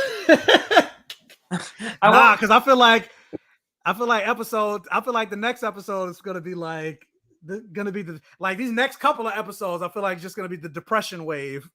Oh, like they were like, you got your honeymoon phase in the first 3 episodes. Now we're everything that you loved about this show. Granted, you're still loving the show, but rather loving about these 2. It hurts. We're destroying everything that you love. We're destroying your Lestat ship. We drew you in with the 2 of them. Now we're destroying your soul. I'm getting dragged out like Louis at the end. Yes, you're getting dragged by the throat. The AMC is dragging you by the throat, just like Lestat did. Oh, I'm not ready. I'm ready, but I'm not ready. I want to know what happens next, but I also want to cry a lot.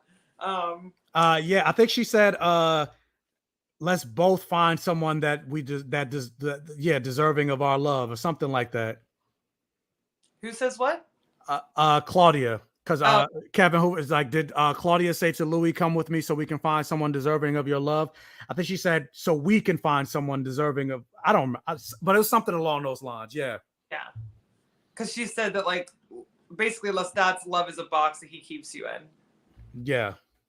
And I feel like that's, like, the perfect way to describe it. Again, just, like, the illusion of choice. Which, again, shows, like, she's gotten mature. She's gotten older. She's becoming more. She's still a child, but she's an adult now.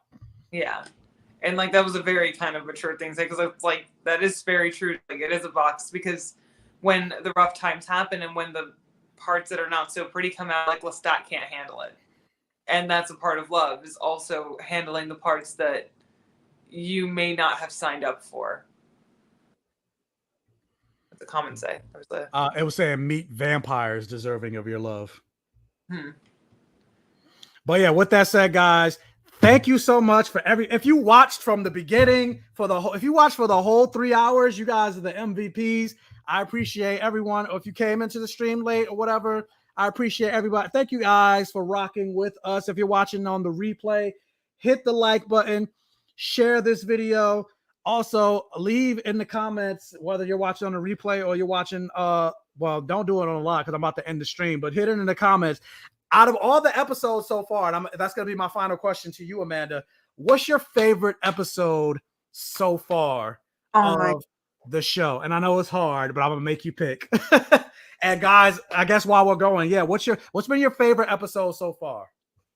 Don't give me, I like episodes 1 and 2. No, one episode. I'm holding you to one.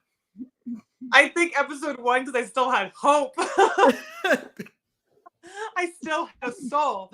I still was smiling and giggling like an idiot, and now I'm just crying a lot and looking horrified and sending my horrific hair wrapping glasses pictures of me just with my dead eyes. So yeah, I would like to go to simpler times and say episode 1 is my favorite. I think for me, I really like this episode, but it didn't have enough gay for me. So, and it's still, again, the hope. So I would say probably episode 3, because they were still kind of in the honeymoon phase. They were still together. It was also before Claudia, and you still had and you had all the intersectionalities of him dealing with the blackness, the ultimate killing, yada yada yada, and then everything culminating that happened at the end with the fire and him, the righteous indignation of a black man and him having powers. And I mean, I like that because you don't really see that in fictional, especially vampire media, really. So I think for that reason, I think episode 3 is my favorite, but episode 5 is definitely a close second. And then, of course, the pilot episode. Well, I was like, that is how you do a pilot.